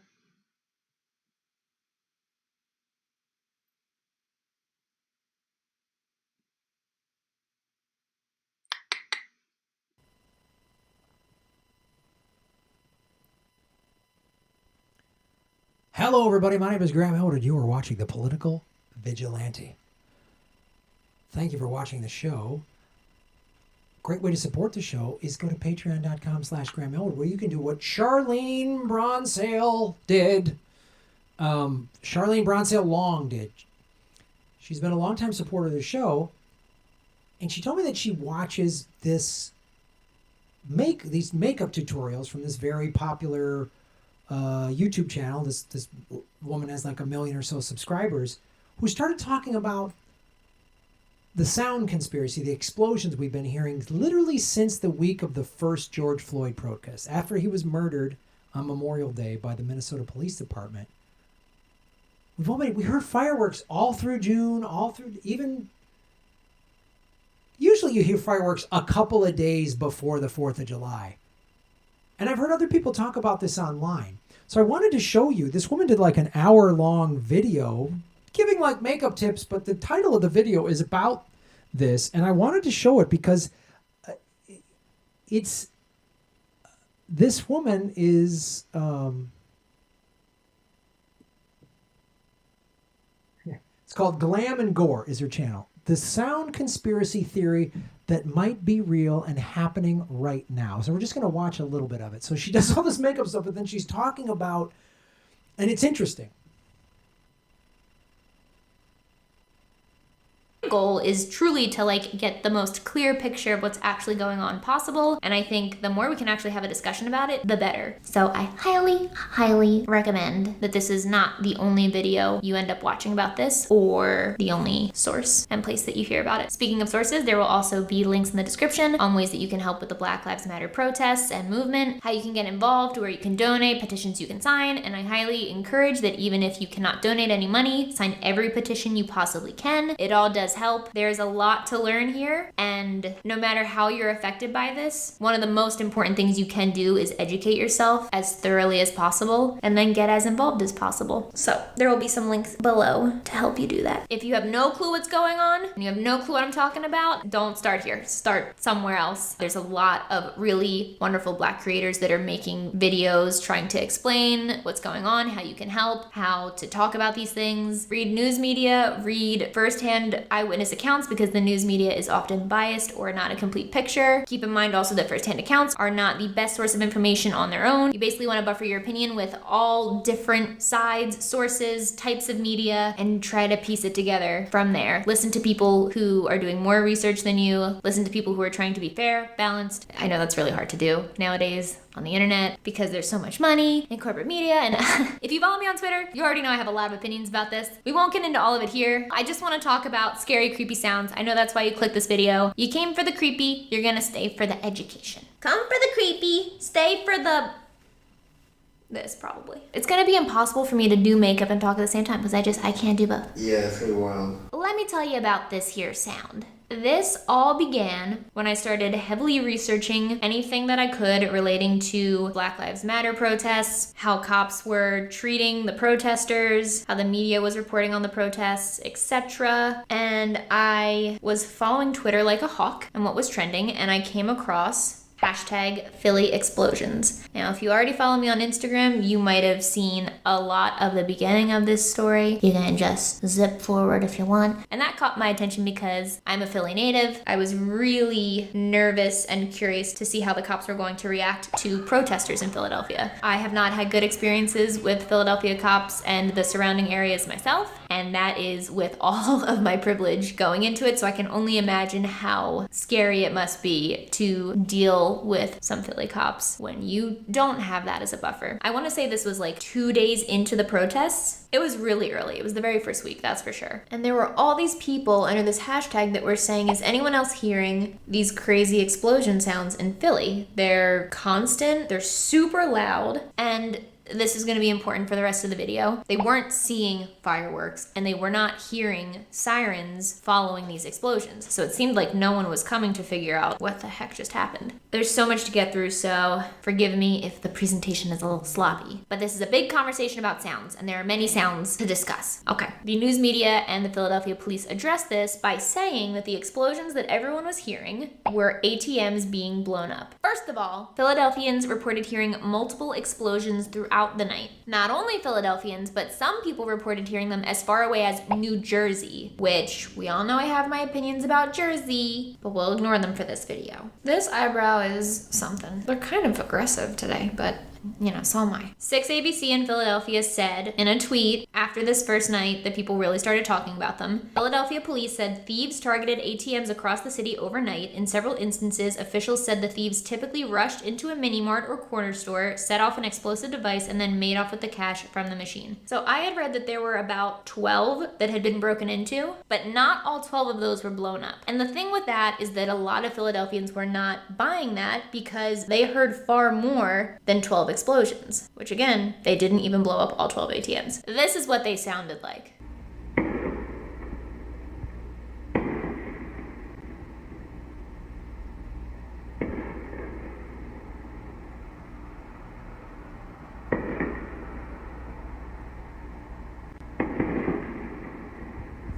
I think you can maybe understand why a lot of people in Philadelphia. Okay, so obviously she's doing makeup on. So this isn't a makeup show, but what she is talking about, I've heard that all over the place. I've heard those noises that first week of the protests and the second week of the protests and all through June and into July. I heard explosions like that out my window. Plus there were fireworks everywhere. And all these theories and what she's talking about, she's just talking about Philly, but it was here in Santa Monica, is in Los Angeles. And I saw people, and I'm sure you all heard these sounds too, major cities all over America. Why was this? It is part of shock and awe to keep us all off guard, to keep us on alert. You saw what the cops did. They would kettle people, they would divide and conquer, and people, thanks for the internet, that's why the internet's great, they've gotten wise to this in Portland. So in Portland, one of the things they do is they say, stay close, stay tight, we do this every night. And they lock because they've realized they try to keep you divided, they try to get it crazy. But that is part of the psychological warfare that an authoritarian fascist state does. And again, to the neoliberals, this didn't just start under Trump. Federal troops beat the shit out of people that occupy Wall Street. That was under Obama and Biden's watch. They did it during Baltimore and Freddie Gray. That was Obama Biden. That was Baltimore with a Democratic black woman mayor. They did it at Standing Rock. They beat the shit out of it. They shot people with water cannons who just they didn't want contaminated water on their sovereign land. So this has been going on for a while, and they were taking it up the next notch. And what's coming next is martial law. That's why Trump is pushing so hard that we need federal troops. These cities can't control. Everything's out of control. I'm seeing more military aircraft in the air. I'm seeing more military helicopters. They're gearing up for crazy martial law. And they want to keep us they numb you to this. You constantly hear explosions. And I would hear stuff and I'm like, wait, is that a firework? That sounds like gunfire. They want to just keep us in it. When you're in a war zone, you're always on alert, you're fried, you're mentally stressed. They want to keep us off balance. And so if a YouTube makeup artist is hearing this, she's got 1 million views. I don't watch her channel, but she's got 1 million views. I'm just going, hey guys, look at this new makeup thing. That's what it's about. And she's talking about this. We're all talking about this. So I thank you, Charlene, for submitting this to us. And I know why your makeup's always on point when I see you. Man, you always look fantastic. This isn't just, oh, why are people shooting fireworks every night? But it's not just fireworks. It's these booms. It's the The cops are doing it. We saw videos of undercover cops smashing windows. We saw undercover cops doing all this during the protests and the riot, and they're still doing it. So pay attention, because they are doing a lot of social engineering and trying to program us. They want us to get used to just being in a constant state of a war and attack and just be numb to it. Let's go about your daily lives, having military on the street, having cops on the street, unarmed federal, officers just snatching people up in an unmarked van. Just go, it's okay. Just go back to sleep. And keeping us all off guard. It's designed, it's coordinated, and it's in every city in America. Corporate media is not talking about this. That's why you come here, because I talk about this. Thanks, Charlene, for supporting the show. You too can do what she's done, which is go to patreon.com/Graham Elwood and support the show.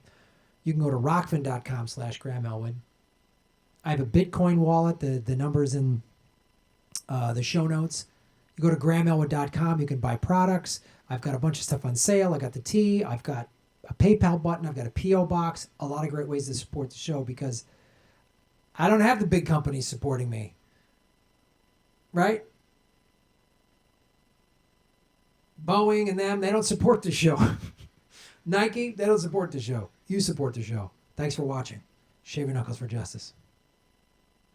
And wax your eyebrows for truth. Strategy of tension. Oh, there's Q trolls in the chat. All right, Kate.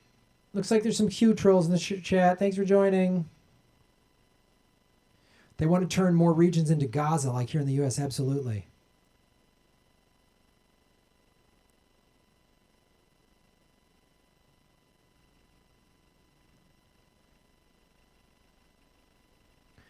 Should have seen Next Door in my neighborhood mid-July. Graham, you should do makeup plus political video. There comes a point where we have nothing to lose.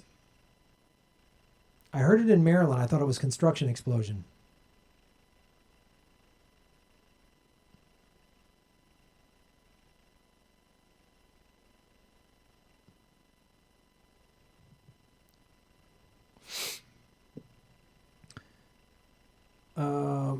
Emblem Fate, what's up? Shave your knuckles for justice. FDR was dementia, but at least he kind of cared. He was just dealing with polio. He was pretty mentally sharp. He just had to deal with polio. Tisha T, what's up? Tisha, shave your knuckles for justice. Can Eddie Vedder and Shimshay sing A Whole New World? I don't know if I know that song that well, A Whole New World. But just the idea of Eddie Vedder and Shimshay singing together sounds funny to me. I don't know how to do both of them. If I got to just take the wig on and off. I'll do an Eddie Vedder song. J9 Campbell, shave your knuckles for justice. J9, thank you for supporting the show. I appreciate everybody supporting the show. Everything helps. $1 or $2 even helps. And when you're able to do bigger amounts like J9's doing, you're helping pay for people who are struggling right now. So we have 314 likes. Hit the like button. Just bought some tea, helping you and your vendor plus myself. Just so you know, I hate capitalism. LOL. Thank you, J9. Thanks for supporting. Yeah, thank you. The tea thing was an idea concocted by Jeffrey Lauren at zhitea.com. He came up with it. So you're supporting my business. He's a small business owner. He's also a big lefty socialist. They're out of Austin, Texas. If you like loose leaf tea, they've got a great selection over there. And you're supporting two small businesses. And his supply line, he pays people a fair wage all throughout where they get the tea from in China and Japan. They pay people fair. His employees are paid fairly. I use the post office, which is the postal service. It's a service that it should be provided for the citizens.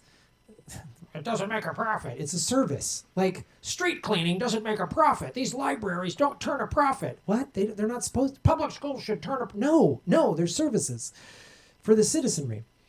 And all my packaging that I ship in is made from recycled materials, unless I use the post office priority mail, their envelopes. So Yeah.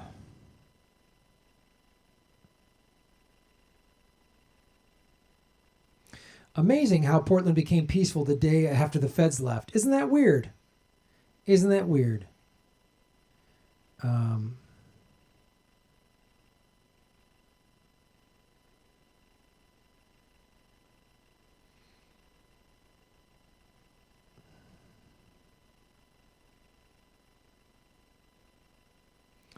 There are no limits to which powers of privilege will go to keep the workers in slavery. Yep.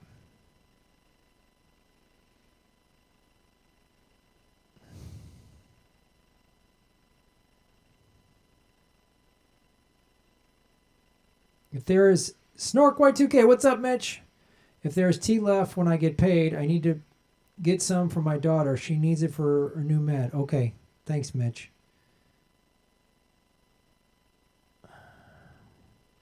Portland Fed and cops were seen collaborating. Of course they were, man. Hey, Melissa H., what's up? Have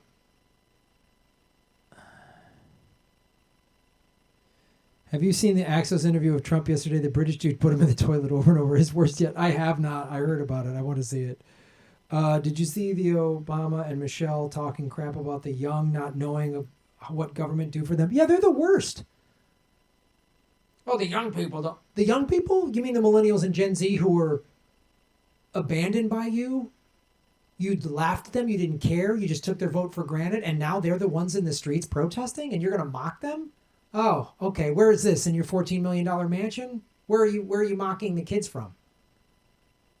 Ugh, they're the worst.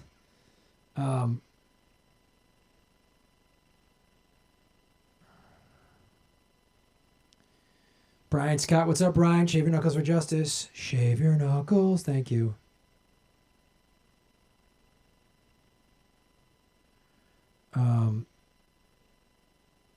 Gen Z trolled Trump on TikTok. Yeah, I know.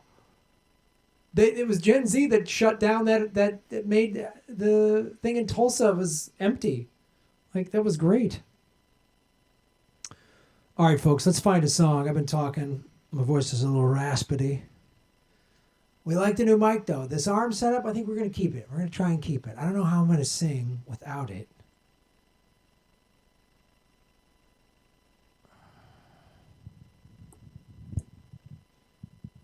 I'll just hold it like this. There's not a lot of, I can't pull a lot of cable here, but I'll just go down like that. There we go. All right. Let's sing a song as Eddie Vedder. Did I see the horrible catastrophe in Beirut? Yeah, we've talked about it a little bit. Tom Jones. Eddie Vedder singing Tom Jones. How about that? Sleep now when the fire is shed. I want to do Eddie Vedder as doing Tom Jones. How about that? Sam Dean, shave your knuckles for justice. The Axis interview made me proud to be an Australian. Right on. Thanks, Sam. Matt S., what's up, brother? I've learned a lot about Dem socialism from you, and thank you. But can you give an example of a large multi-ethnic melting pot nation like us where it does work? Thanks, man. Always learning here. Okay. Yeah, before I sing, we'll talk about that. So, all right, we'll put it back in the holster. So here's what democratic socialism is. Democratic socialism is, and we are using it with certain things already, and have been for a long time, is public funds, tax dollars on the federal and local level are spread out evenly. So for instance, the fire departments, cops, street cleaning, libraries, all that stuff is technically democratically socialist because it takes public money and everybody gets trash pickup, everybody gets street cleaning, everybody, if you're in a cold area, everybody gets snowplow, everybody can use the library. Again, theoretically, anybody who calls the police and the fire department show up. Everybody gets that. The fire department doesn't come to your house and say, "Oh, you don't have firefighters insurance," which is what our healthcare system is not democratic. Our healthcare system is for profit. So there's the difference right there.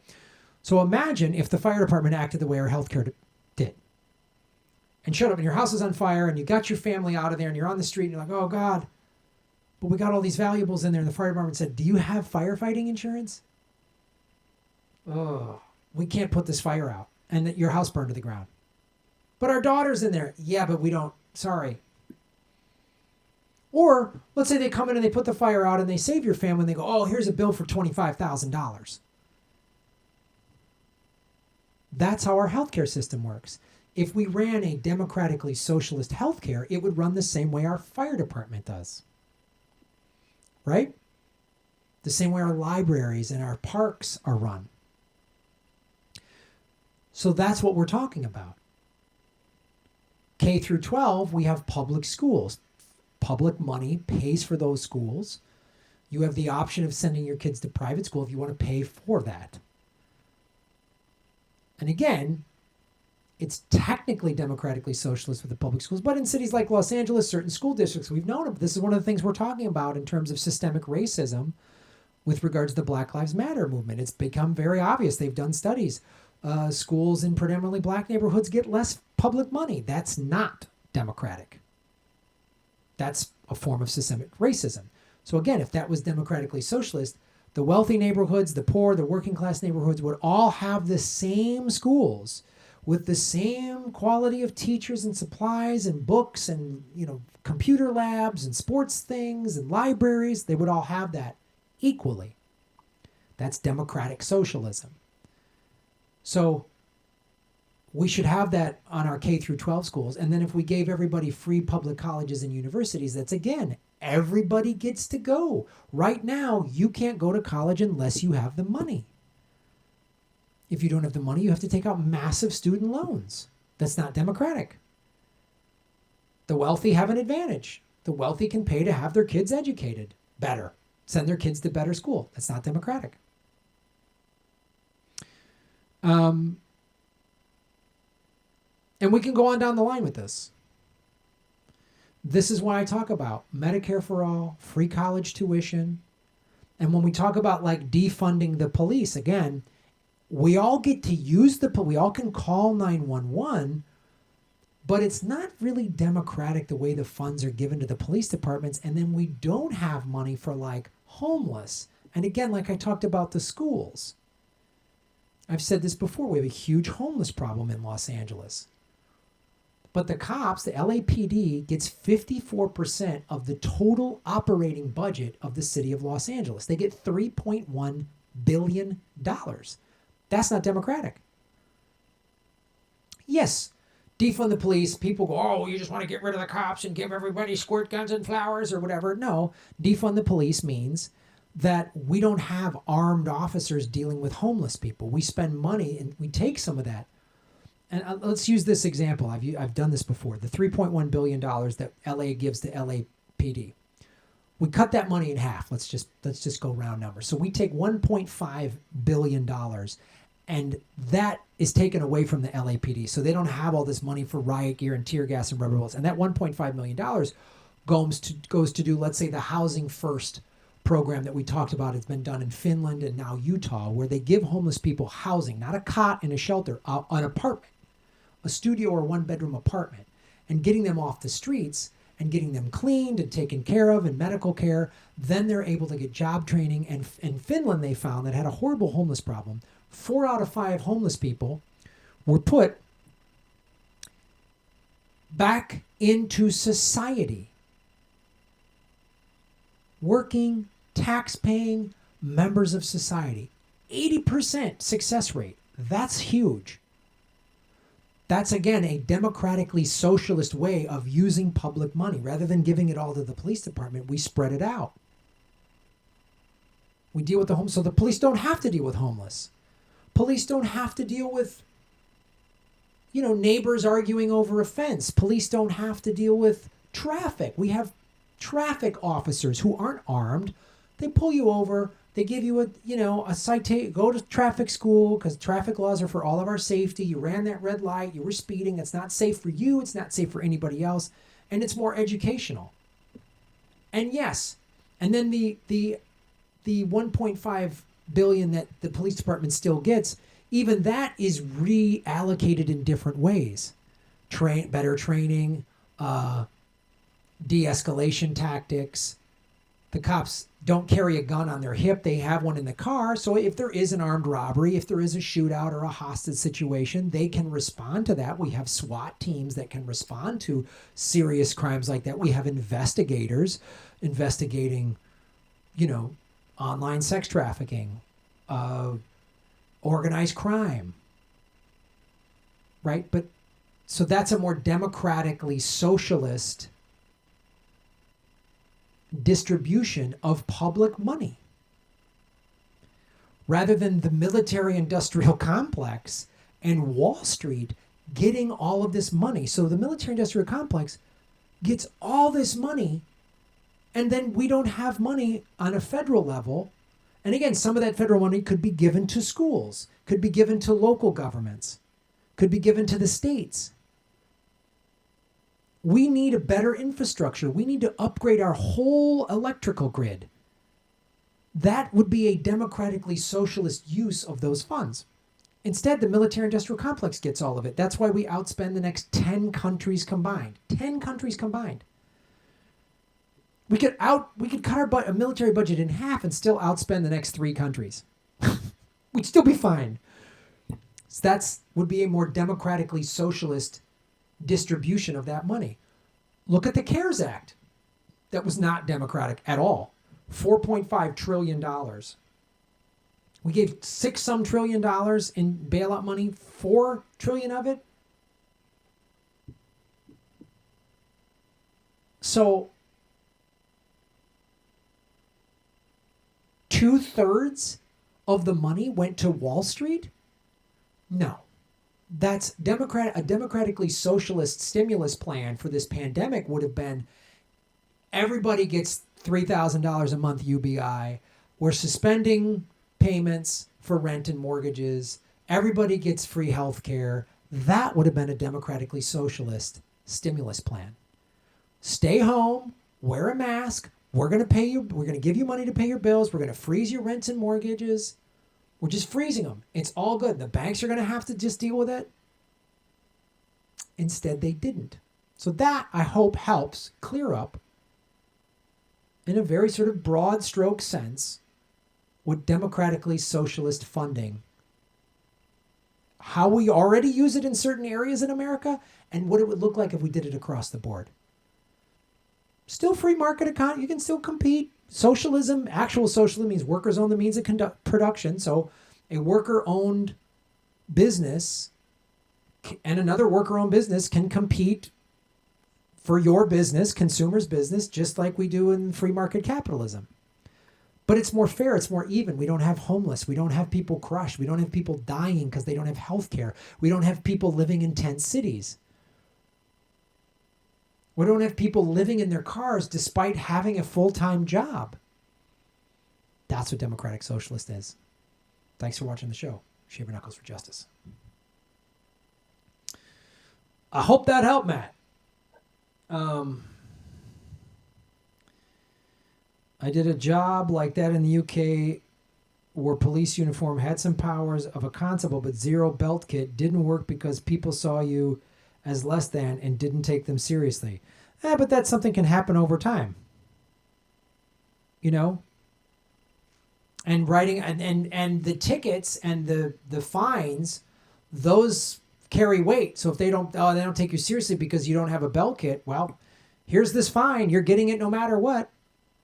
And if you resist me, I'm taking photos of you and taking your license plate, and you're going to have to pay this fine. You ain't going to get away from it. And it would, initially people might be like, yeah, right. But I think people it would take some adjustment, but overall it would be a better thing. I mean, thanks for sharing that with us. Read Land of Idols by Michael Perini. Thanks. Here in America, we have socialism for the rich. Invest in green energy. Absolutely. I wish Bernie would have explained it that way. Ugh. Kevin B. What's up, Kevin? Shave your knuckles for justice. Love the show, Graham. Don't know if you talked about it, but in Gilbert, Arizona, there was a march protest against child sex trafficking a few days ago, and no mainstream. Oh, wow. No, I heard there was one. I heard there's one in LA too. I got to find out. If they do one in LA, I'm going to it, man. Thanks for sharing that with me. I was not aware of Gilbert, Arizona. I saw one on Sam Tripoli, who does Tinfoil Hat Podcast, that there was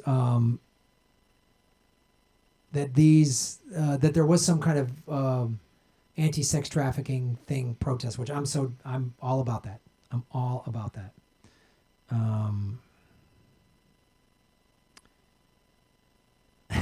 Matt S. I'll keep bugging you on this. Thanks for your patience. No worries, man. Matt, look, I say this all the time. You ask great questions, and even when you want to debate something, you do it in a really, you're doing it not from a, like, I really respect how you do, because you don't take my opinion, if it's different than yours, as a personal affront that you got to get all defensive and fight with me about and get insulting. You honestly want to learn. And I got mad respect for that, dude. I got mad respect for that. And you ask these questions that actually introduce great discussions and other people can weigh in on the chat. It's really fantastic, dude. No, it's not. You're not bugging me. I love it's an important thing to discuss and to break down and get into the fine points and the minutia of it. It's very important to have this conversation, this discussion, even a debate on it. It really is. It's important to have. And yeah, I agree with some. I wish Bernie would have explained. He did it on that Fox News. When he did that Fox Town Hall a year ago, like April 2019, and somebody asked about socialism, and they were equating it to the Soviet Union, and he broke it down and said no. And he said democratic. He did it. If you watch that Fox Town Hall, you went, oh, that's how Bernie can become president, because he can and Fox viewers. They did a poll where Fox viewers were picking him over Trump. Ah, it's nuts.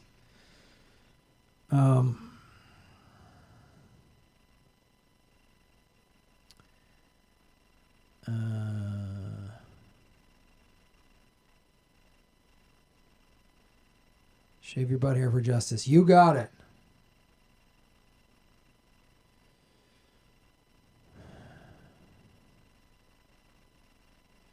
Socialism for the rich is an oxymoron. I'm glad Americans are learning about socialism again, but we really don't have time for everyone to relearn basic principles. Yeah. All right, we were going to sing that song. I forget what it was. Why can't I send a super chat? I don't know, Osama number 5. I don't know why not. I wish you could.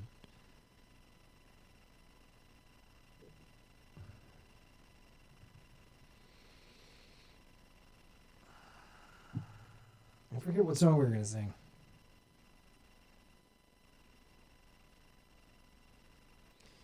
Yeah, the stigma of socialism here is a tough one to shake. Yeah, because we've all been propagandized to believe the Soviet Union used socialism. It's bad. All these failed economies are bad because of socialism. No, they were undermined.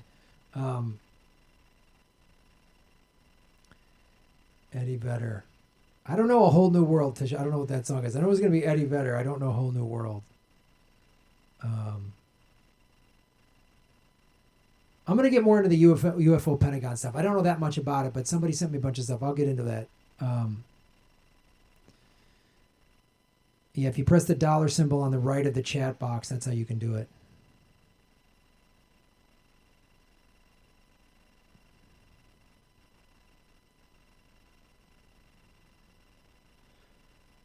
Hit the like button. Okay, we're going to do Eddie. It's a whole new world. That one? Oh, from Aladdin?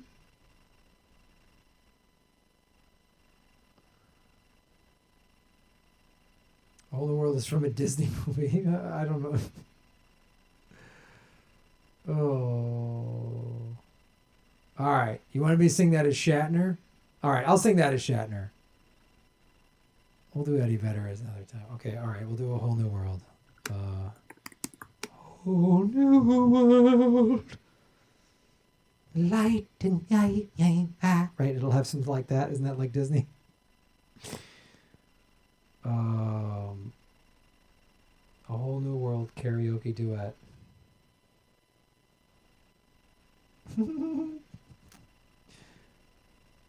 Eddie Vedder doing A Whole New World? Okay. I'll do Eddie Vedder as this. How are you doing that? It's a magic carpet.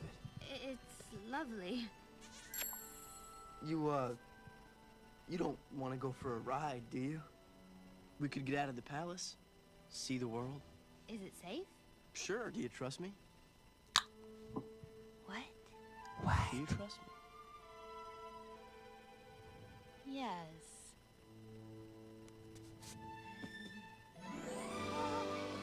What are they going to sing?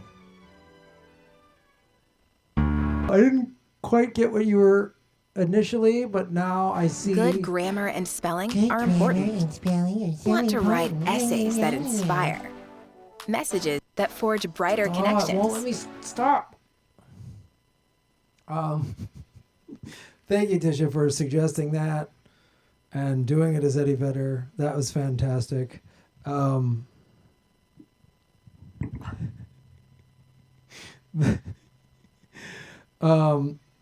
Progressive, shave your knuckles for justice. This is if you never do Eddie Vedder again. 20 more after 90 days of compliance.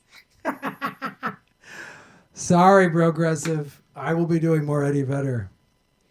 There will be more Edward Vedder on this show. I'm sorry, friend. You're going to... Just keep that 20. It's going to stay in your pocket because I will be vettering the shit out of things. Right? I was dreaming when I woke up. Forgive me if I missed the show. Now I'm doing like Eddie Vedder as Ray Charles. Oh, I love it. Oh. Don't worry, there'll be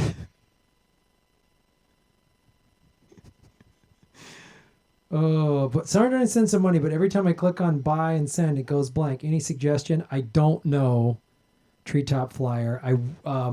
If you're really having problems, then I would suggest going to, if you go to grahamelwood.com, there's a PayPal button and you can just donate there, or you can do Venmo at Graham-Elwood. I'm sorry, I wish I could, I don't, fucking Google, man. But if you go to my Venmo at Graham-Elwood or go to grahamelwood.com, there's a PayPal button. You can donate those places. So thank you. I'm sorry there was a problem. I wish I had an answer.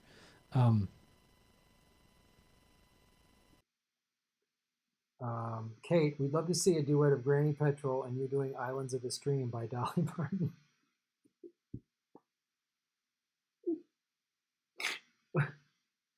All right, I'm getting hungry, but all right, I'll Granny Petrol sings Islands of the Stream. All right. We'll do one more. Oh. Islands in the Stream karaoke.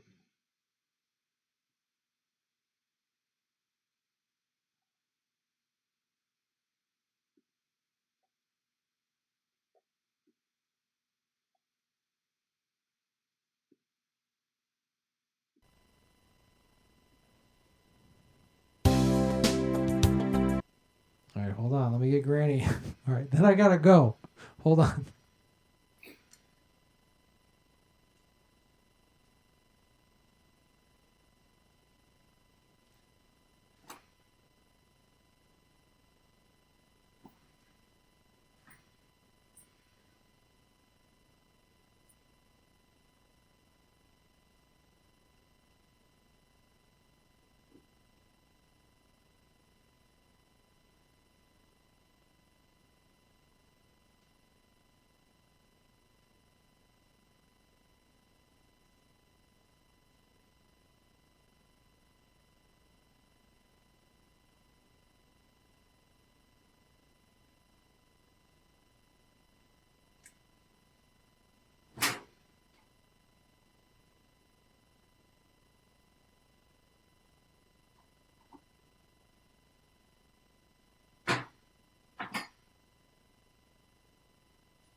Well, hello. Big Hail Puppets. Granny Petrol here, going to sing a little song. Having a delicious glass of oil.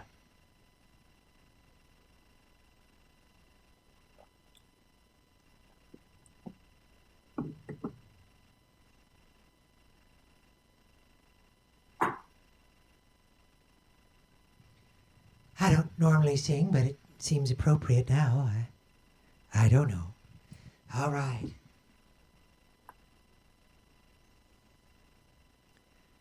Oh, I love Kenny Rogers. He puts a little spark in my pipeline, if you know what I mean.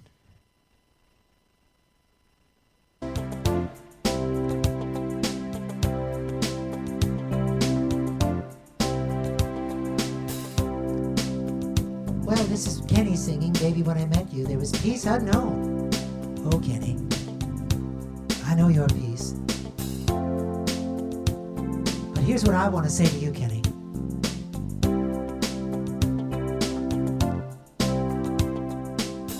You do something to me that I can't explain. Hold me closer, and I feel no pain. Every beat of my heart. We got something going on. Oh, Kenny saying tender love is blind. It requires a dedication. All this love we feel needs no conversation, Kenny. We ride together. Oh, making love with each other under the glistening moon of an oil pipeline. Islands in the stream. That is what we are. No one in between. How can we be wrong? Sail away with me to another world. We rely on each other. From one lover to another. Kenny. I can't live without you. If the love was gone, everything is nothing. If you got no one, and you don't walk in the night, slowly losing sight of the real thing.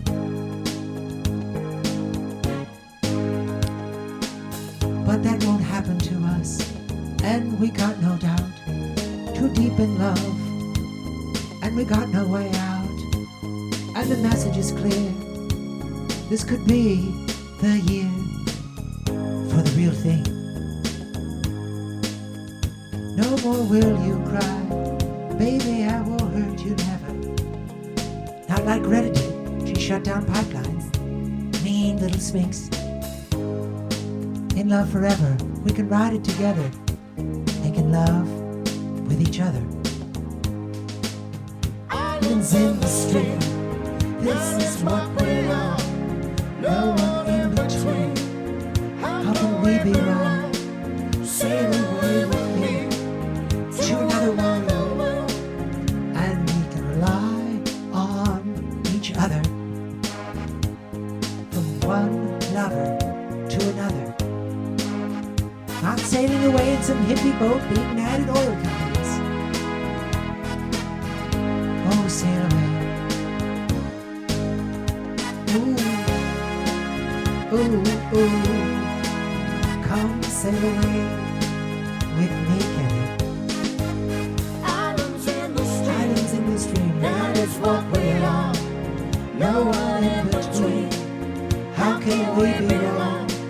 Sail away with me, Greta, to another world, where children go to school and don't go on strikes and are angry and they're not mean to adults.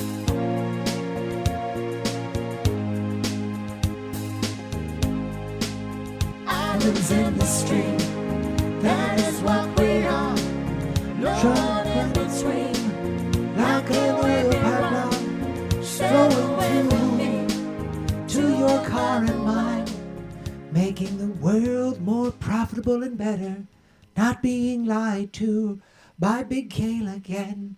Don't let the Arugula Consortium and Organic Fruit Mafia tell us we don't matter, and don't let mean people like Greta tell you you're old and wrong when your pipelines get shut down. We don't gloat, 'cause we're not mean to adults. That's what we are, islands in the stream, drinking cups of oil and deliciousness. Well, I'm gonna go find me a little late night, Kenny, if you know what I mean.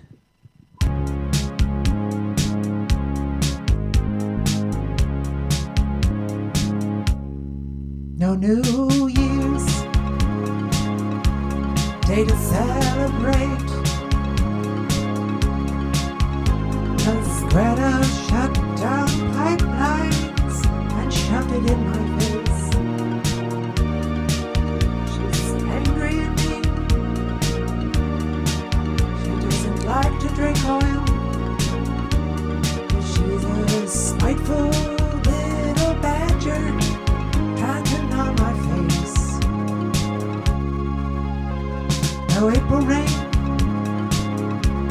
no pipeline gains, no oil profits creating jobs so children can work in coal mines.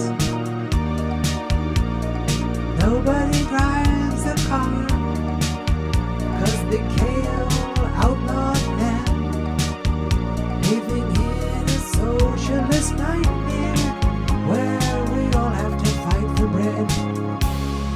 I just call to say I love oil. I just call to brush my teeth with coal. I just call to say I love oil, and I mean it from all the friends of science. No summers high, no warm July. Climate change is a liberal lie told to you by Spanish lobbyists.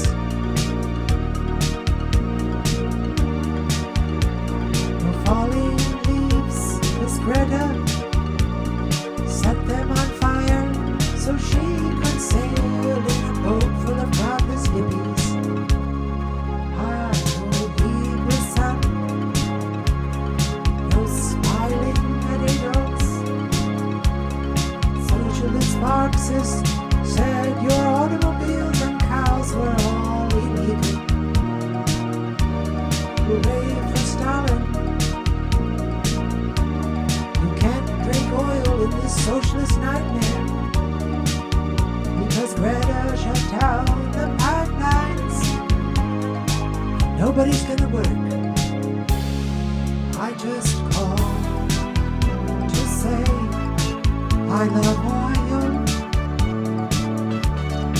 I just call to say I love brushing my teeth with coal.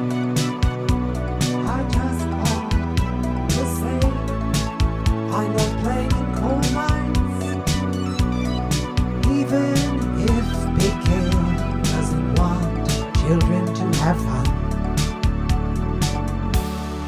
I just call to say the Sunrise Movement is run by cryogenically frozen Joseph Stalin. That's a fact. We know this. My fireplace doesn't move, and I mean it from the bottom of my massive oil. Of my oil. Of my oil.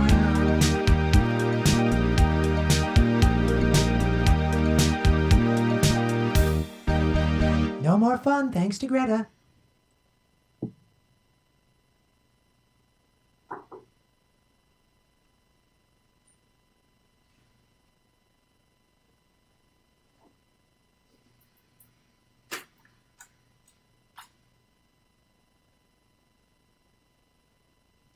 All right, everybody, that's the show. Another round of applause for Granny Petrol. She gets a little tanked up and boy, she has an axe to grind, but Alan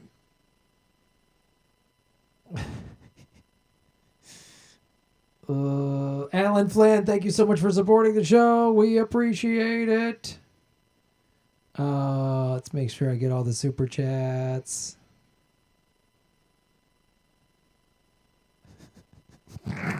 Granny flipped her wig.